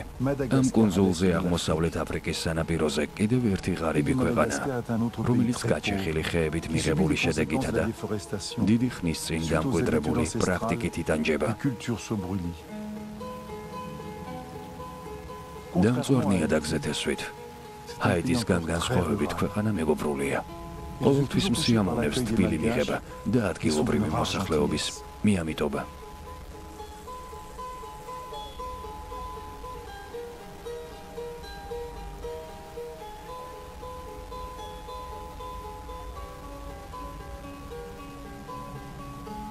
როცა მადაგასკარის დედაქალაქი ჩამოვიტოვეთ, ვნახეთ აგურებს როგორ აკეთებენ. ზემოდან გეგონებათ, რომ არქეოლოგიური გათხრები ტარდება და უძველესი ქალაქის კედლებს აშიშვლებენ. დამატებითი შემოსავლის ძიებაში გლეხები აგურებს აკეთებენ და ყიდიან. მათ უცნაური მეთოდით ამზადებენ. წინასწარ გამომშრალ აგურებს ერთმანეთს იაწყობენ, რათა სიცხე თანაბრად განაწილდეს.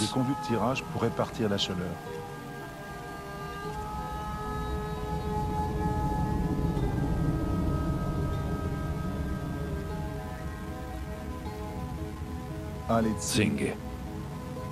გიჟდები ამ ადგილზე. სახელს თუ გადავთარგმნით, წვერს ნიშნავს. ნიუ-იორკის ასფალტის ჯუნგლებს მახსენებს. ცინგი გაუვალი ტყეა, რომელიც კლდეში გაიზარდა. ხე კლდის ყოველ ნაპრალში იზრდება და ზემოთ მიიწევს. მისი სტრუქტურა საკმაოდ რბილია.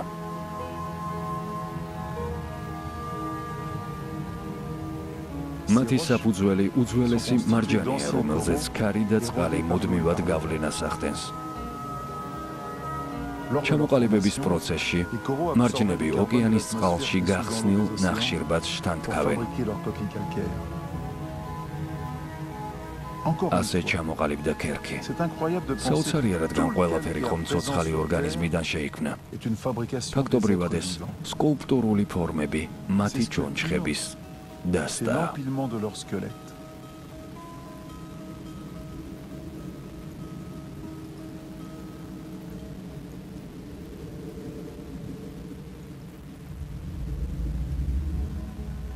ჩადი. ჩრდილოეთი ჩადია. ისევე როგორც ისლანდიაში, აქაც ვულკანები მახსენებს, თუ რა მკაცრი იყო ჩვენი პლანეტა სიცოცხლის ორგანული ფორმების გამოჩენამდე.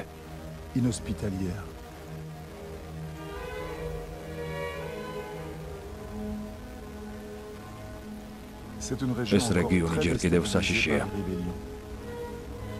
აქაურობა თვითმფრინავიდან გადავიღეთ, რადგან ვერტმფრენით ფრენა საშიშია.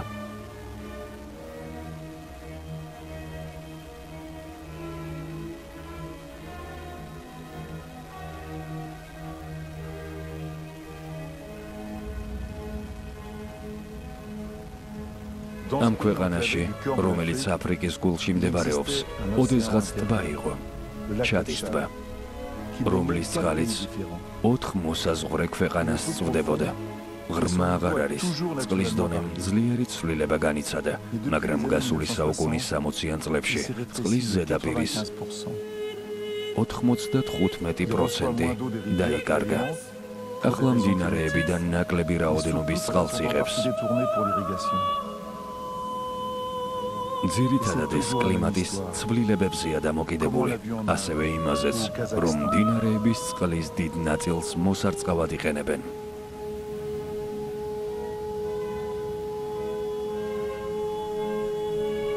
ყველგან ერთი და იგივე ხდება, როგორც ყაზახეთსა და ინდოეთში ვნახეთ, მაგრამ მოსახლეობა მიეჩვია ტბაში წყლის დონის დაწევას. ადამიანები საუკუნეების მანძილზე გამოიმუშავებდნენ ცხოვრების იმ წესს, რომელიც მათ ბუნებრივ პირობებს მიესადაგებოდა. ზოგიერთი ტომი ჩაკეტილ ცხოვრებას ეწევა და ტბის სანაპიროზე სახლდება, მაგრამ როცა ტბა შრება კუნძული, ხმელეთის ნაწილი ხდება. შეუძლიათ ასეთ ტომებს სხვებთან ერთად ცხოვრება. და რა მოხდება, თუ ტბა ბოლომდე დაშრება? ეს ძუძუმწოვრები მხოლოდ აქ ბინადრობენ. მათ გაურის ეძახიან. რქები წყლის ზედაპირზე გაჩერების საშუალებას აძლევს. კუნძულიდან კუნძულისკენ საკვების ძიებაში მიცურავენ. როცა ბნელდება, წყებსები კოცონს ანთებენ, რათა კაური კოღუებისგან დაიცვან. ისინიც ინსტინქტურად კვამლში ჯდომისას თავს შველიან.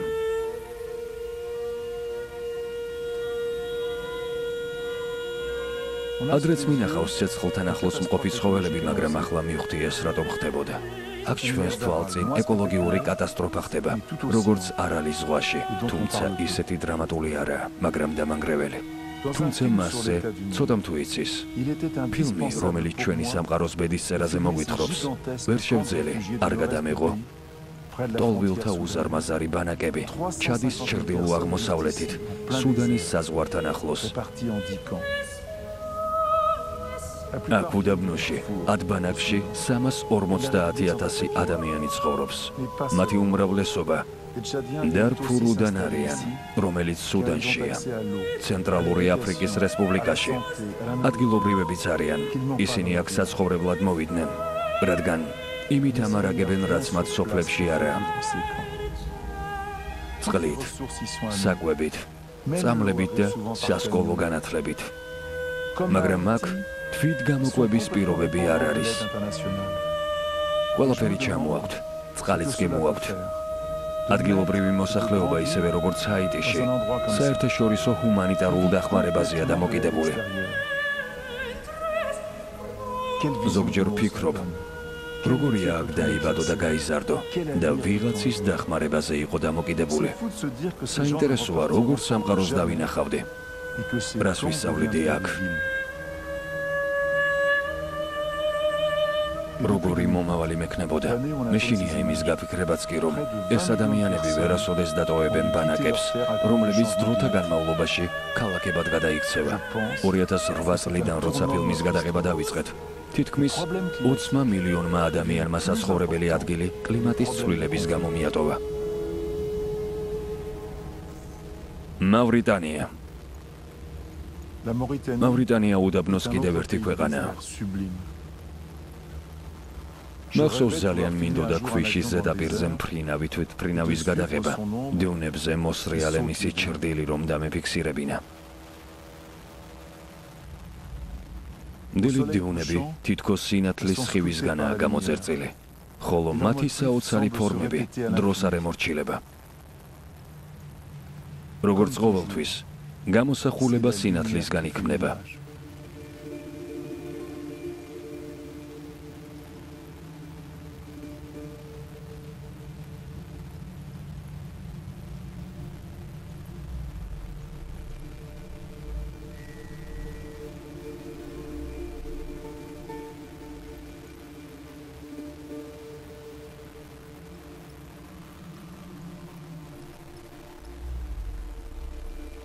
უდაბნოს სურათი დრომედარების ერთგუზიანი აქლემების გარეშე სრულყოფილი ვერ იქნება.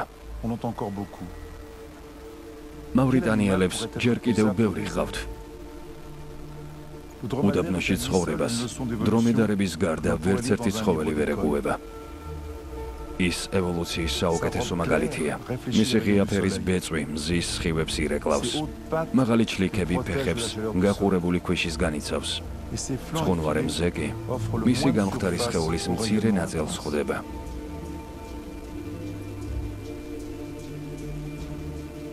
უკანა გზაზე, მავრიტანიის დედაქალაქში, ქვიშის დიუნებს შორის წვრილი მოძრავი ძაფი შევნიშნეთ, რომელიც შორიდან ჭიანჭველების კოლონას გავდა. ეს დრომედარების ქარავანი იყო, რომელიც ტვირთს ეზიდებოდნენ. რა ტვირთი იყო? ამას ვერასოდეს გავიგებ. ეს წარსულის ხილვას გავს.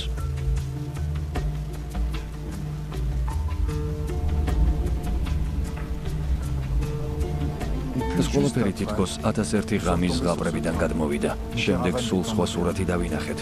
ეს ქარავანი. თანამედროვე. ამ მატარებელზე ამბობენ, რომ მსოფლიოში ყველაზე გრძელი, ნელი და მოუხერხებელიაო.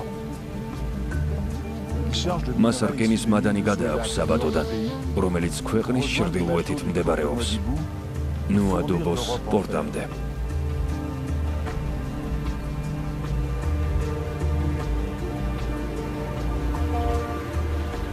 როცა მატარებელი ჩერდება ან მოძრაობას ანელებს, მის თავზე დაუპატიჟებელი სტუმრები იწყებენ მოძრაობას.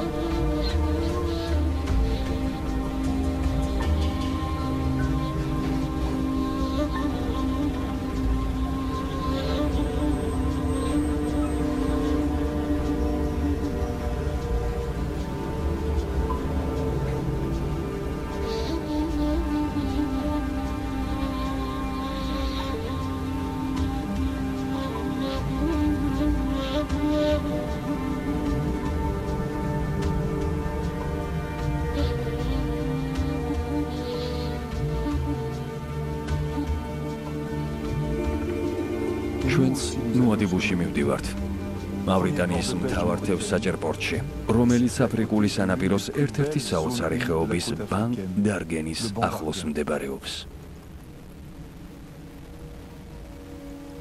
პირდაპირ მავრიტანიის სანაპიროზე ჩრდილოეთ ატლანტიკის ცივი დინებები თბილ დინებებს ხვდებიან. ოკეანის სიღრმიდან ორგანული საკვებით მდიდარი წყალი ზემოთ იწევს.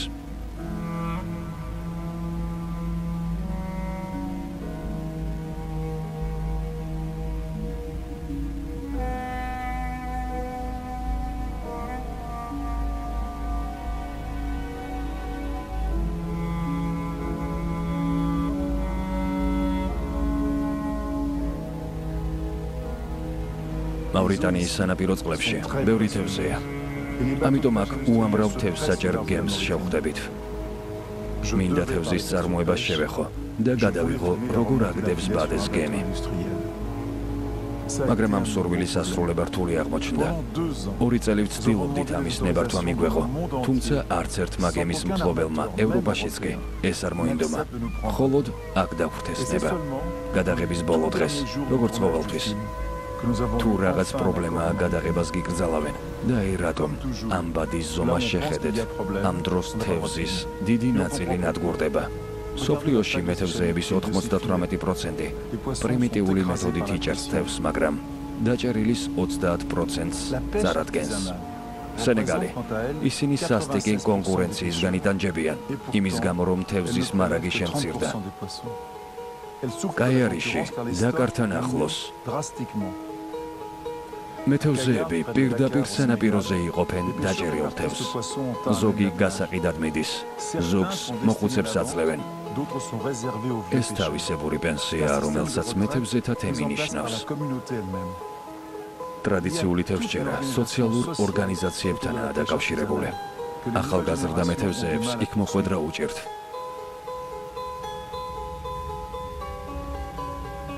ნეგარის შორეულ ადგილებში თავისი ორგანიზაციები აქვთ. ნაგავს საყრელზეც, რომელიც რამდენიმე კილომეტრზეა გადაჭიმული. ყოველ დღე აქ 1000 ტონა ნაგავი მოაქვთ. ნაგავსაყრელი მალე ქალაქად გადაიქცევა.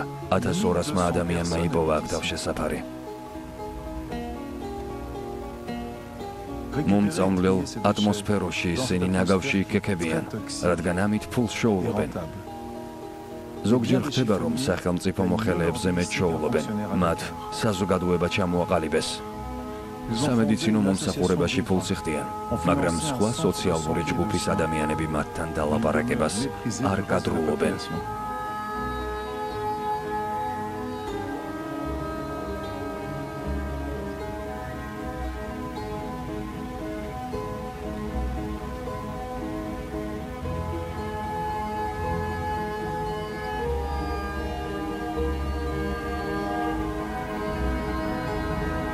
გიბრალტარი.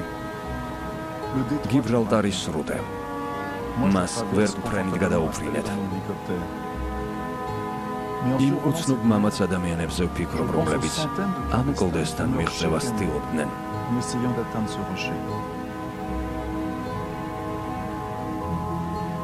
აფრიკის მოსახლეობისთვის ეს ახალი ცხოვრების სიმბოლოა. შეიძლება უკეთეს ცხოვრებაზე ოცნება აკრძალო. ადამიანები ხომ ოდითგანვე ოცნებობდნენ.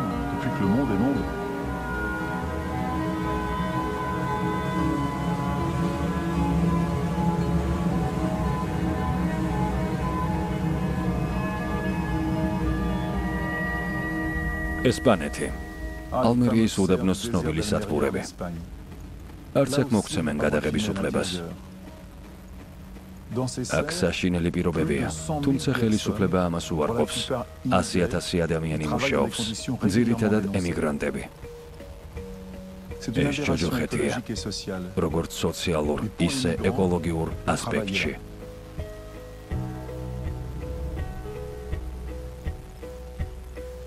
მაგრამ ემიგრანტებისთვის ეს სამუშაო ადგილებია. როცა ანდალუზიას გადაუფრინეთ, ზეთისხილის ხეების რაოდენობამ გამაოცა. თვალუწვდენელი ტერიტორიის გადაღებისას მივხვდით, თუ რატომ არის ესპანეთი ზეითუნის ზეთის წარმოებაში პირველი ჩვენს პლანეტაზე.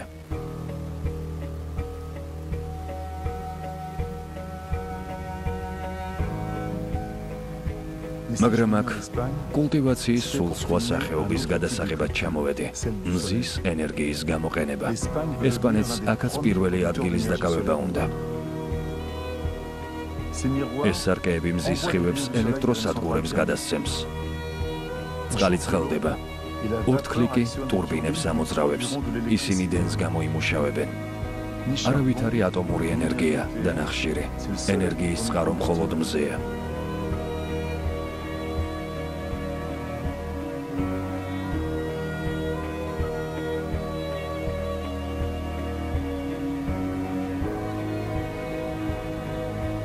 აქ კი მზის სხივების გამოყენების სხვა მეთოდი აქვთ. ფოტოელემენტები ელექტროობით 25,000 სახლს ამარაგებს. როცა ვიღებდით ასეთი სახეობის ყველაზე მსხვილი ელექტროსადგური იყო. შეიძლება გაზთან, ნახშირთან, ნავთობთან და ასე შემდეგ მზის ენერგია არც ისეთი ძლიერია, მაგრამ სამაგიეროდ ყოველთვის და ყველგანაა. ჰაიტისა და მადაგასკარში, სადაც ენერგორესურსები კატასტროფულად არ ყოფნით. მზის ენერგია დაგვეხმარება კლიმატური ცვლილებების საფრთხის წინაშე.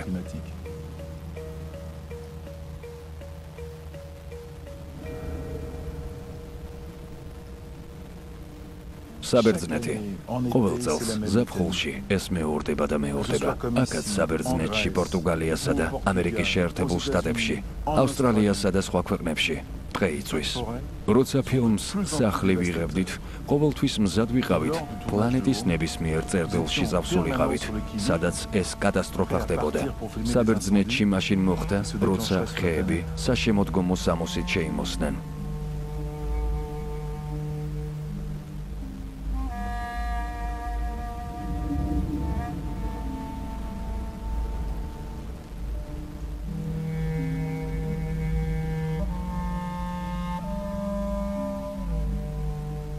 განსაკუთრებით საოცარია შემდეგი ფაქტი.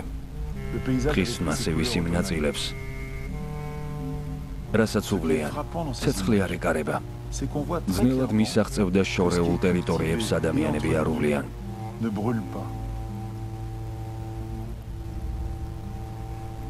ამიტომ დაუნდობელი ცეცხლი იქ დაუშალად მოქმედებს. სწორედ ამ ადგილებში ისე უნდა დავიმკვიდროთ ჩვენი ადგილი. ვალდებულნი ვართ დავიცვათ.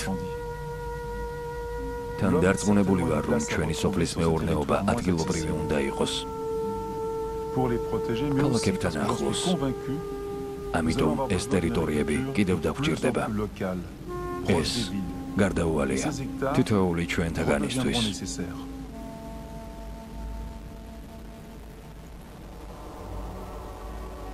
ნიდერლანდები. ნიდერლანდებში მოსახლეობის 60% ზღვისგან წართმეულ მიწაზე ცხოვრობს. მიწის ასეთ ნაკვეთებს პოლდერები ჰქვია. უკვე 7 საუკუნეა ჰოლანდიელები აშრობენ, თხრიან და პლატინებს აშენებენ. სოფლის მეურნეობისთვის გამოსადეგი მიწები სულ უფრო მეტი ხდება. ქარისძის წყვილების ენერგია არხებს წყლით ამარაგებს. პოლდერები საფრთხის ქვეშაა. კლიმატის ცვლილებასთან დაკავშირებით შეიძლება ზღვამში თანთქას. ამ პრობლემის გადაწყვეტის ძიებაში ნიდერლანდები ბანგლადეშთან ერთად ერთობლივ პროექტებს ახორციელებს. ბანგლადეშამდე 1000 კილომეტრია, მაგრამ იქაც იგივე პრობლემაა. მალე ვნახავთ ფერად ზოლებს, რომელსაც გადავიღებთ. წელიწადში 15 დღე, როცა ტიტები ყვავიან. ეს ყველაზე ნათელი ადგილებია პლანეტაზე. მხოლოდ ბოლქვებს აიღებენ. ტიტების სელექციური სახეობები აქ 400 წელია მოჰყავთ. მას შემდეგ, რაც ატამანის იმპერიიდან შემოიტანეს. მაგრამ ამ ყველაფერს უზარმაზარი რაოდენობის პესტიციდი სჭირდება. მიწის ყოველ ჰექტარზე იმაზე მეტი პესტიციდი გამოიყენება, ვიდრე სადმე სხვაგან მსოფლიოში.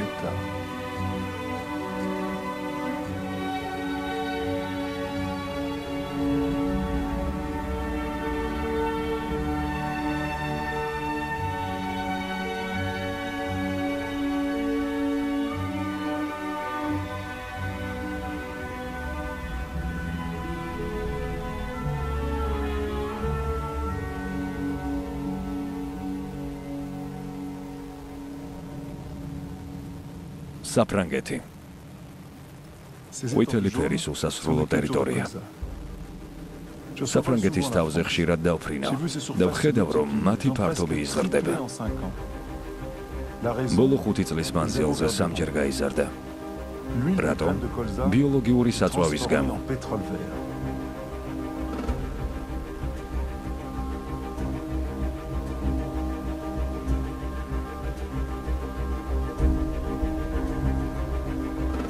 მისი მარცვლების ზეთისგან მწვანე ნავთობს იღებენ.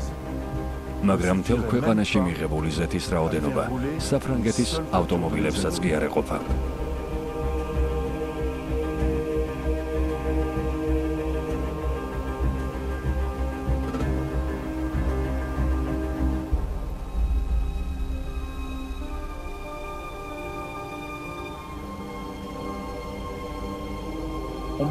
მისაყვედურეს რომ ფილმში ატომურ ენერგიას არ შევეხე. სწორედ ამ თემაზე უამრავი მასალა მაქვს. საფრანგეთის ქარხნებში მხოლოდ ჩვენს ატომურ ნარჩენებს კი არ ამუშავებენ, არამედ იმასაც, რაც გერმანიიდან, ინგლისიდან, ამერიკიდან, იაპონიიდან და ავსტრალიიდან მოაქვთ. აქ ყველაზე საშიშ ნარჩენებს ინახავენ. და ისეთ მასალას აკეთებენ, რომლებიც წლების მანძილზე მაინც რადიოაქტიურია. ამ კომპლექსის ფართობი მუდმივად იცვლება. ამისთვის მიღების მოწყობას არ ვაპირებ. არ მინდა ის მოვისმინო, რასაც 40 წელია ამბობენ, როგორც ატომური ენერგიის მოწინააღმდეგენი, ისე მომხრეები, რომლებიც ირწმუნებიან, რომ საშიში არაფერია. უკრაინა. ეს ტყუილია. ნულოვანი რისკის ფაქტორი არ არსებობს. ჩერნობილი გადავიღე. მოჩვენებების ქალაქი, სადაც ერთ-ერთი რეაქტორი აფეთქდა. სულის გამყინავი სანახაობა უზარმაზარი საშიშროების მოწმეა, რომელსაც ატომური ენერგია მალავს. მისი მიღება მიწისგან წამოსული საფრთხის მიღებასაც ნიშნავს.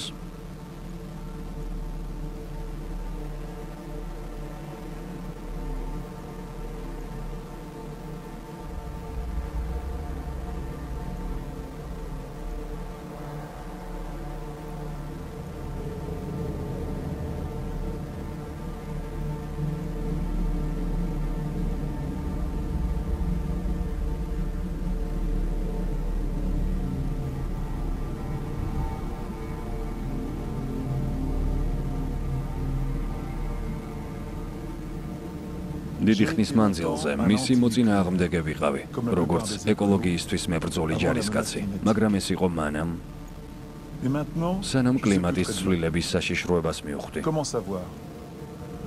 ამიტომ ახლა არ ვიცი რა გიპასუხოთ. მათ ფართო განხილვა სჭირდება. ფიქრობ საკმაოდ მომწიფებულ ასაკში ვართ, რომ ერთად გადავწყვიტოთ, რომელი ენერგიის წყარო გვაწყობს.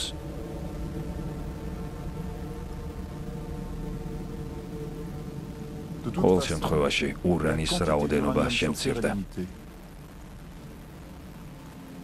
ავსტრალია. მე როგორც ფოტოგრაფს, ურანის გადამუშავების ადგილების ზემოდან ფანტასტიკურად ლამაზი მეჩვენება. ურანის ყვითელი ფერი სხვა ლითონების ფერებში ირევა, რომელსაც საბადო შეიცავს. ასე მგონია ჩემს თვალწინ, იმპრესიონისტის გადიდებული ნახატია.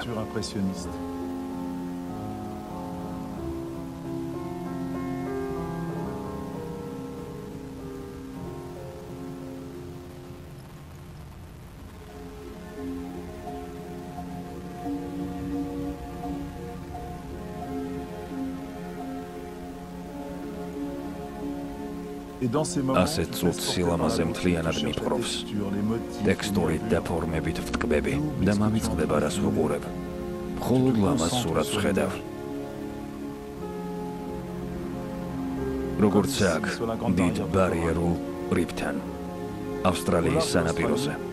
ეს პლანეტაზე ყველაზე მსხვილი მარჯნის რიფია. მას როგორც ფასეულ ბუნებრივ ობიექტს ისე იცავენ.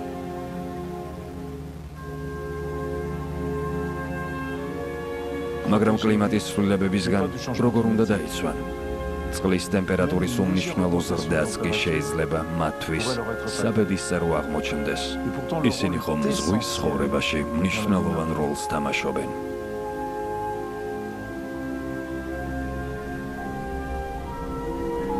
ახალი ზელანდია. პირადად მე ეს თანამედროვე ქვეყანა მგონია. ყველას მოგვინდა აქ ცხოვრება. მისი ტერიტორიის 30% პარკებსა და ნაკრძალებს უკავია. ამავდროულად მოსახლეობის ცხოვრების დონე მაღალია. მისი ხელშეუხებელი ტყეები, ტბები და მდელოები ყველაზე ლამაზ ქვეყანად აქცევს. მათ შორის, რაც ოდესმე გადავიღე.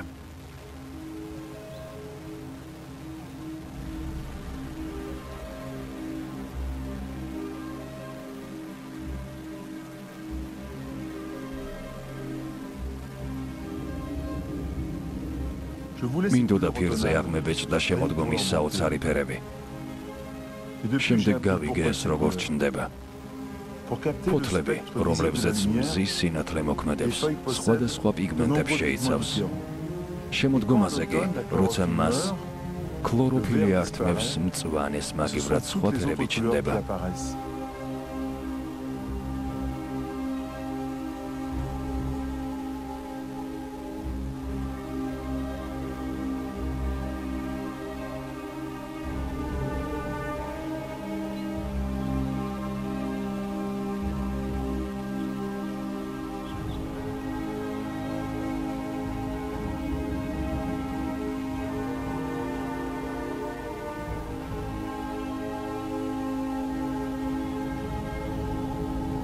შეხედეთ. ღრუბლები არ გეგონოთ. ეს ყინულის კაფეა. ამას მოწამლული ყინულის ორთქლს ვეძახით. ყინულის მტვერით ივსება და მაშინ წარმოიქმნება, როცა გაყინულ კლდეებს ეჯახება. სინათლის მოქმედების შედეგად, რომელიც მათგან აირეკლება, მოცისფერო ფერს იღებენ.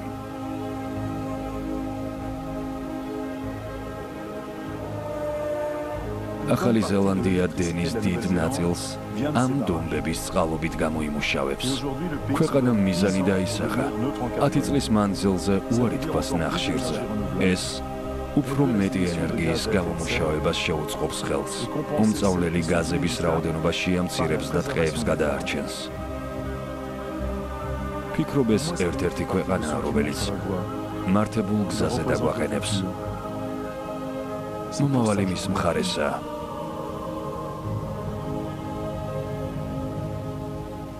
დუბაიში სხვა რა ვიგრძენი.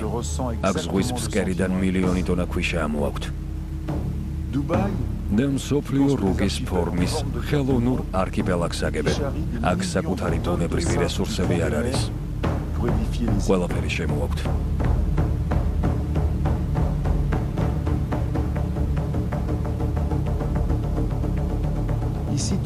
და რისთვის ეს ყველაფერი? იმისთვის, რომ მილიონერების ვილები ააშენონ? დუბაიში გადაღება რთული იყო.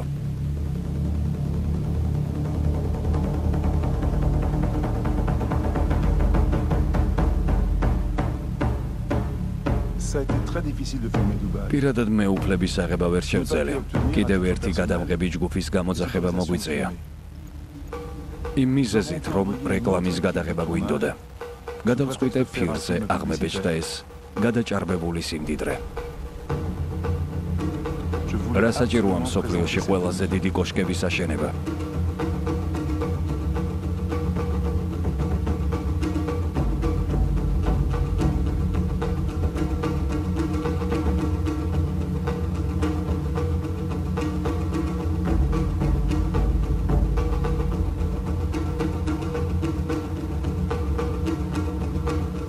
ჭკვიანურია თუ არა უდაბნოში სათხილამურო ტრასის გაკეთება ორ ავტოსტრადას შორის. დუბაი ნამდვილად მიისწრაფვის გახდეს მომავლის ქალაქი, მაგრამ მგონია, რომ ის წარსულს ჩაბარდა. ყველაზე მაღლა ჩვენი იდეალები უნდა იყოს და არა არქიტექტურული ნაგებობები. შეგიძლიათ ამაში ვინმე დაარწმუნოთ?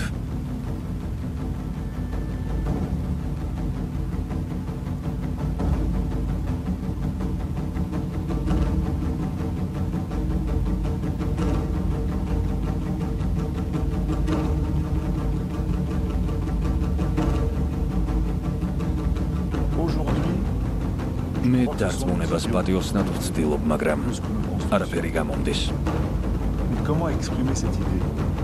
და არა მგონია რამე გამომივიდეს.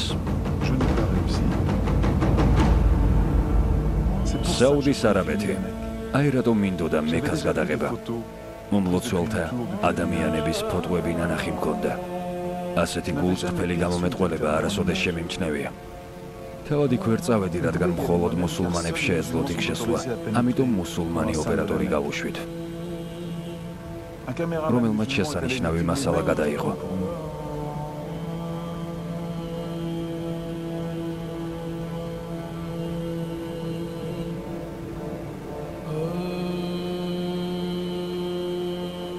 შეხედეთ რა სანახაობა. რა ერთ სულოვნად მოძრაობს ხალხის ამხელა მასა. ბევრი ჩამოსასვლელად და მოსალოცად ფულსაც აგროვებდა.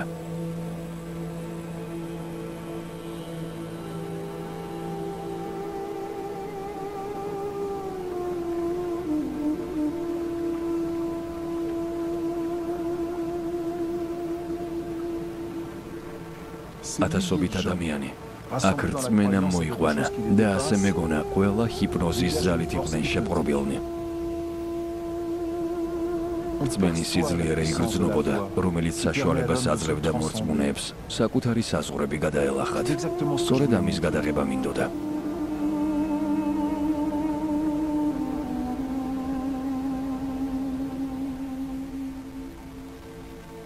საფრანგეთი. იგივე შემართებით გადავიღეთ 2008 წელს კათოლიკეები, რომლებიც მოედანზე რომის პაპის სანახავად შეიკრიბნენ.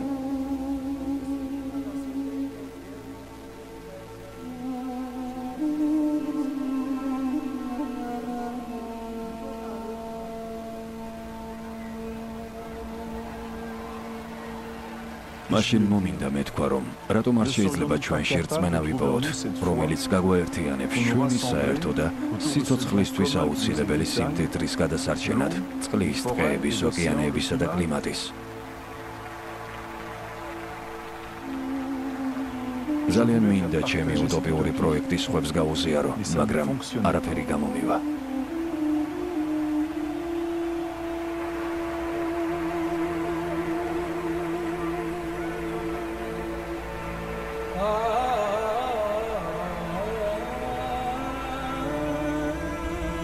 ისრაელი. თავად მორწმუნე არ ვარ, მაგრამ დიდ პატივს ვცემ იმ პოზიტიურ ფასეულობებს, რომელიც მსოფლიოს ყველა რელიგიას აქვს.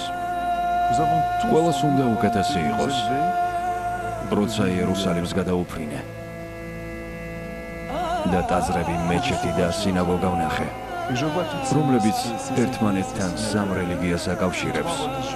მოსვენებას არ მაძლევდა აზრი იმის შესახებ, რომ ქალაქი, რომელიც მსოფლიოს სიმბოლო უნდა ყოფილიყო, ფაქტობრივად უთანხმოების სიმბოლო გახდა.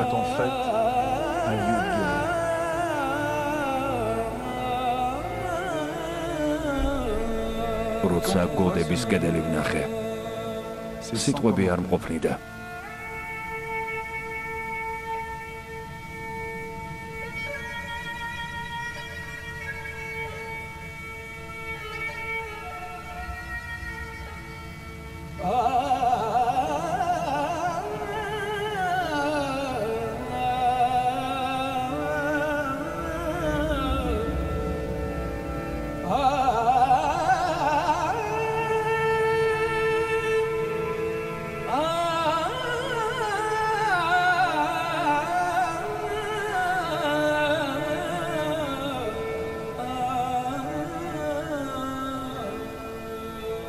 იორდანია.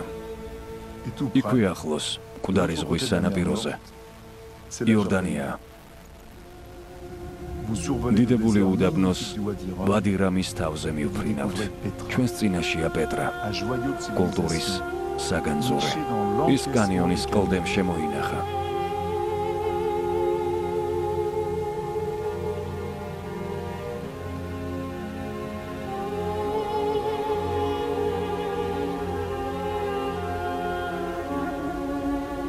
მესამე საუკუნემდე ეს ადგილი დიდებული ბაღებითა და შადრევნებით იყო სავსე. წყლის რთული სისტემა და ირიგაცია მექარავნეებს იძულებულს ხდიდა აქ შეესვენათ. ყველაფერი კლდეში იყო გამოკვეთილი. უამრავი ადამიანი ცხოვრობდა.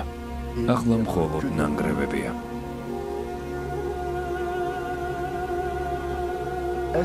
რამდა უპა ეს ქალაქი? კლიმატმა, ეკონომიურმა კრიზისმა, ეპიდემიამ. შეეძლოთ ამ ქალაქის შემქმნელებს წარმოედგინათ, რომ ოდესმე აქ ცხოვრება შეჩერდებოდა? არა. როცა აშენებდნენ, ფიქრობდნენ, რომ საუკუნეებს გაუძლებდა.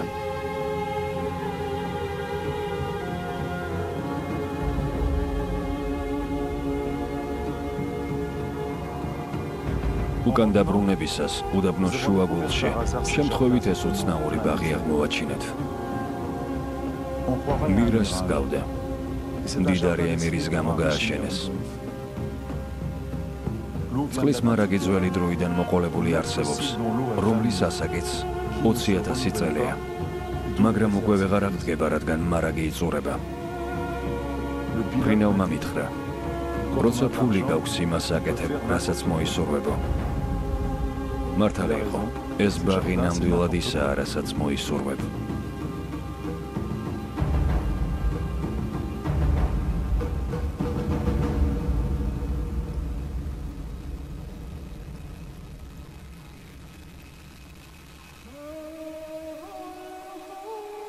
გაბონი. როცა პირველად გაბონში მოვხდი, გრძნობებით ავივსე. ჩემს წინაშე ეკოლოგიური სამოთხე გადაიშალა. აქ იყო ყველაფერი, რისი დაცვაც მინდოდა. მაგრამ ამ დღეებში ვერ ვიცხოვრებდი.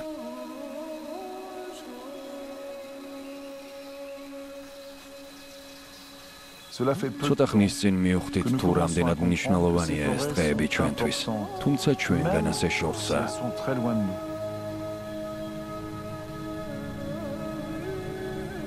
ისინი ხომ საერთო თანასწორობას უწყობენ ხელს, სადაც ყველას თავისი ადგილი აქვს და რაზეც ყველანი ვართ დამოკიდებულნი. აღარ შეიძლება ერთ ადგილას ბუნებას გაუფრთხილდე და სხვაგან გაანადგურო, რადგან ყველაფერი ურთიერთკავშირშია.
კვეთრად გამოკვეთილი წრეები და ნიშნები ისაა, რასაც მუდმივად ვეძებდი და იმედი მაქვს კიდევ ვიპოვე.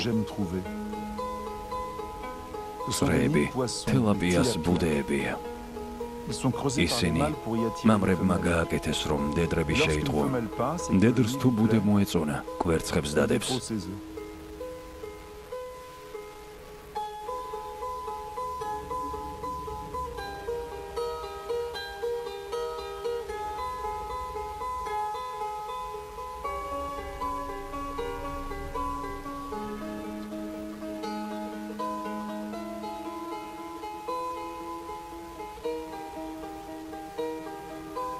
შემდეგ ეს პლიყვი დავინახე.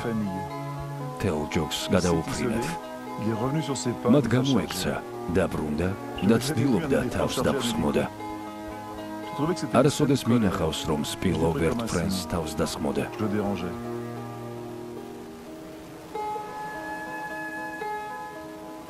ნამდვილად ხელს უშლიდით.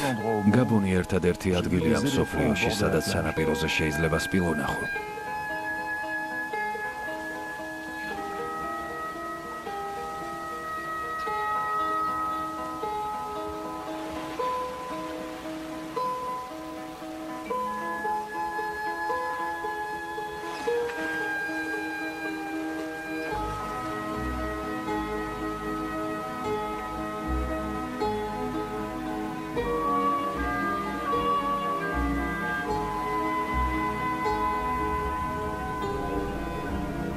ზღვაში მყოფ გაზის ჩირაღდნებთან, საიდანაც ნავთობის ნარჩენები იწოდა. მოულოდნელად ვეშაპი შევნიშნეთ. ოდესღაც ნავთობმა მისცა მათ შანსი. მე-19 საუკუნის დასაწყისში მას ენადირობდნენ. მის ცხიმს ზეთის ლამპებში წვავდნენ და მანქანის დეტალებს პოხავდნენ. როცა ვეღარ შეულოდნენ, ნელ-ნელა ნავთობი ჩაანაცვლეს. ვეშაპებისთვის ეს გადარჩენის ტოლფასი იყო. პარადოქსია თუ ილუზია, მაგრამ ნადირობა ისევ დაიწყეს. მაშინ ასე მოგზაურობას ერთად დავასრულებთ. დიახ, მართლაც. ეკოლოგიის დამცველება დარიბადებიან, ხდებიან. მიწის ზემოთ მუშაობამ სრულიად შემცვალა. დიახ, შემცვალა, რადგან დედამიწა იმაზე ლამაზია, ვიდრე წარმომედგინა. დიახ, შემცვალა, რადგან ვნახე თუ რა გავლენას ვახდენთ ბუნებაზე. სენეგალი, დაკარის პლაჟი. როცა მე დავიბადე, 60 წლის წინ დედამიწაზე 2 მილიარდი ვიყავით. ახლა დაახლოებით 7 ვართ და უმეტესობა ამ ახალგაზრდების მსგავსად ოცნებობენ ჩვენს ავით იცხოვრონ. ეკოლოგიურ ბრძოლაში მეცნიერებთან შეხვედრამ სრულიად შემცვალა. ისინი ხომ დიდი ხნის წინ გვაფრთხილებდნენ, მაგრამ არ მოусმინეთ. არ გვინდოდა ის დაგვეჯერებინა, რაც თავად დიდი ხანია ვიცით. ყველამ შემცვალა, ვინც პლანეტის გადარჩენისთვის იბრძოდა. იცოდით, რომ მხოლოდ საფრანგეთში 13 მილიონი მოხალისეა. ვნახე, რომ უანგარო სამსახურს ბედნიერება მოაქვს. ბევრი რამ ვისწავლე და ახლა მინდა ეს ყველაფერი თქვენ გადმოგცეთ. მომავლის გამო. სწორედ ამისთვის გადავიღე ეს ფილმი. ფილმის სახელად სახლი. ფილმი გახმოვანებულია სტუდია ბრაო რეკორდსის მიერ.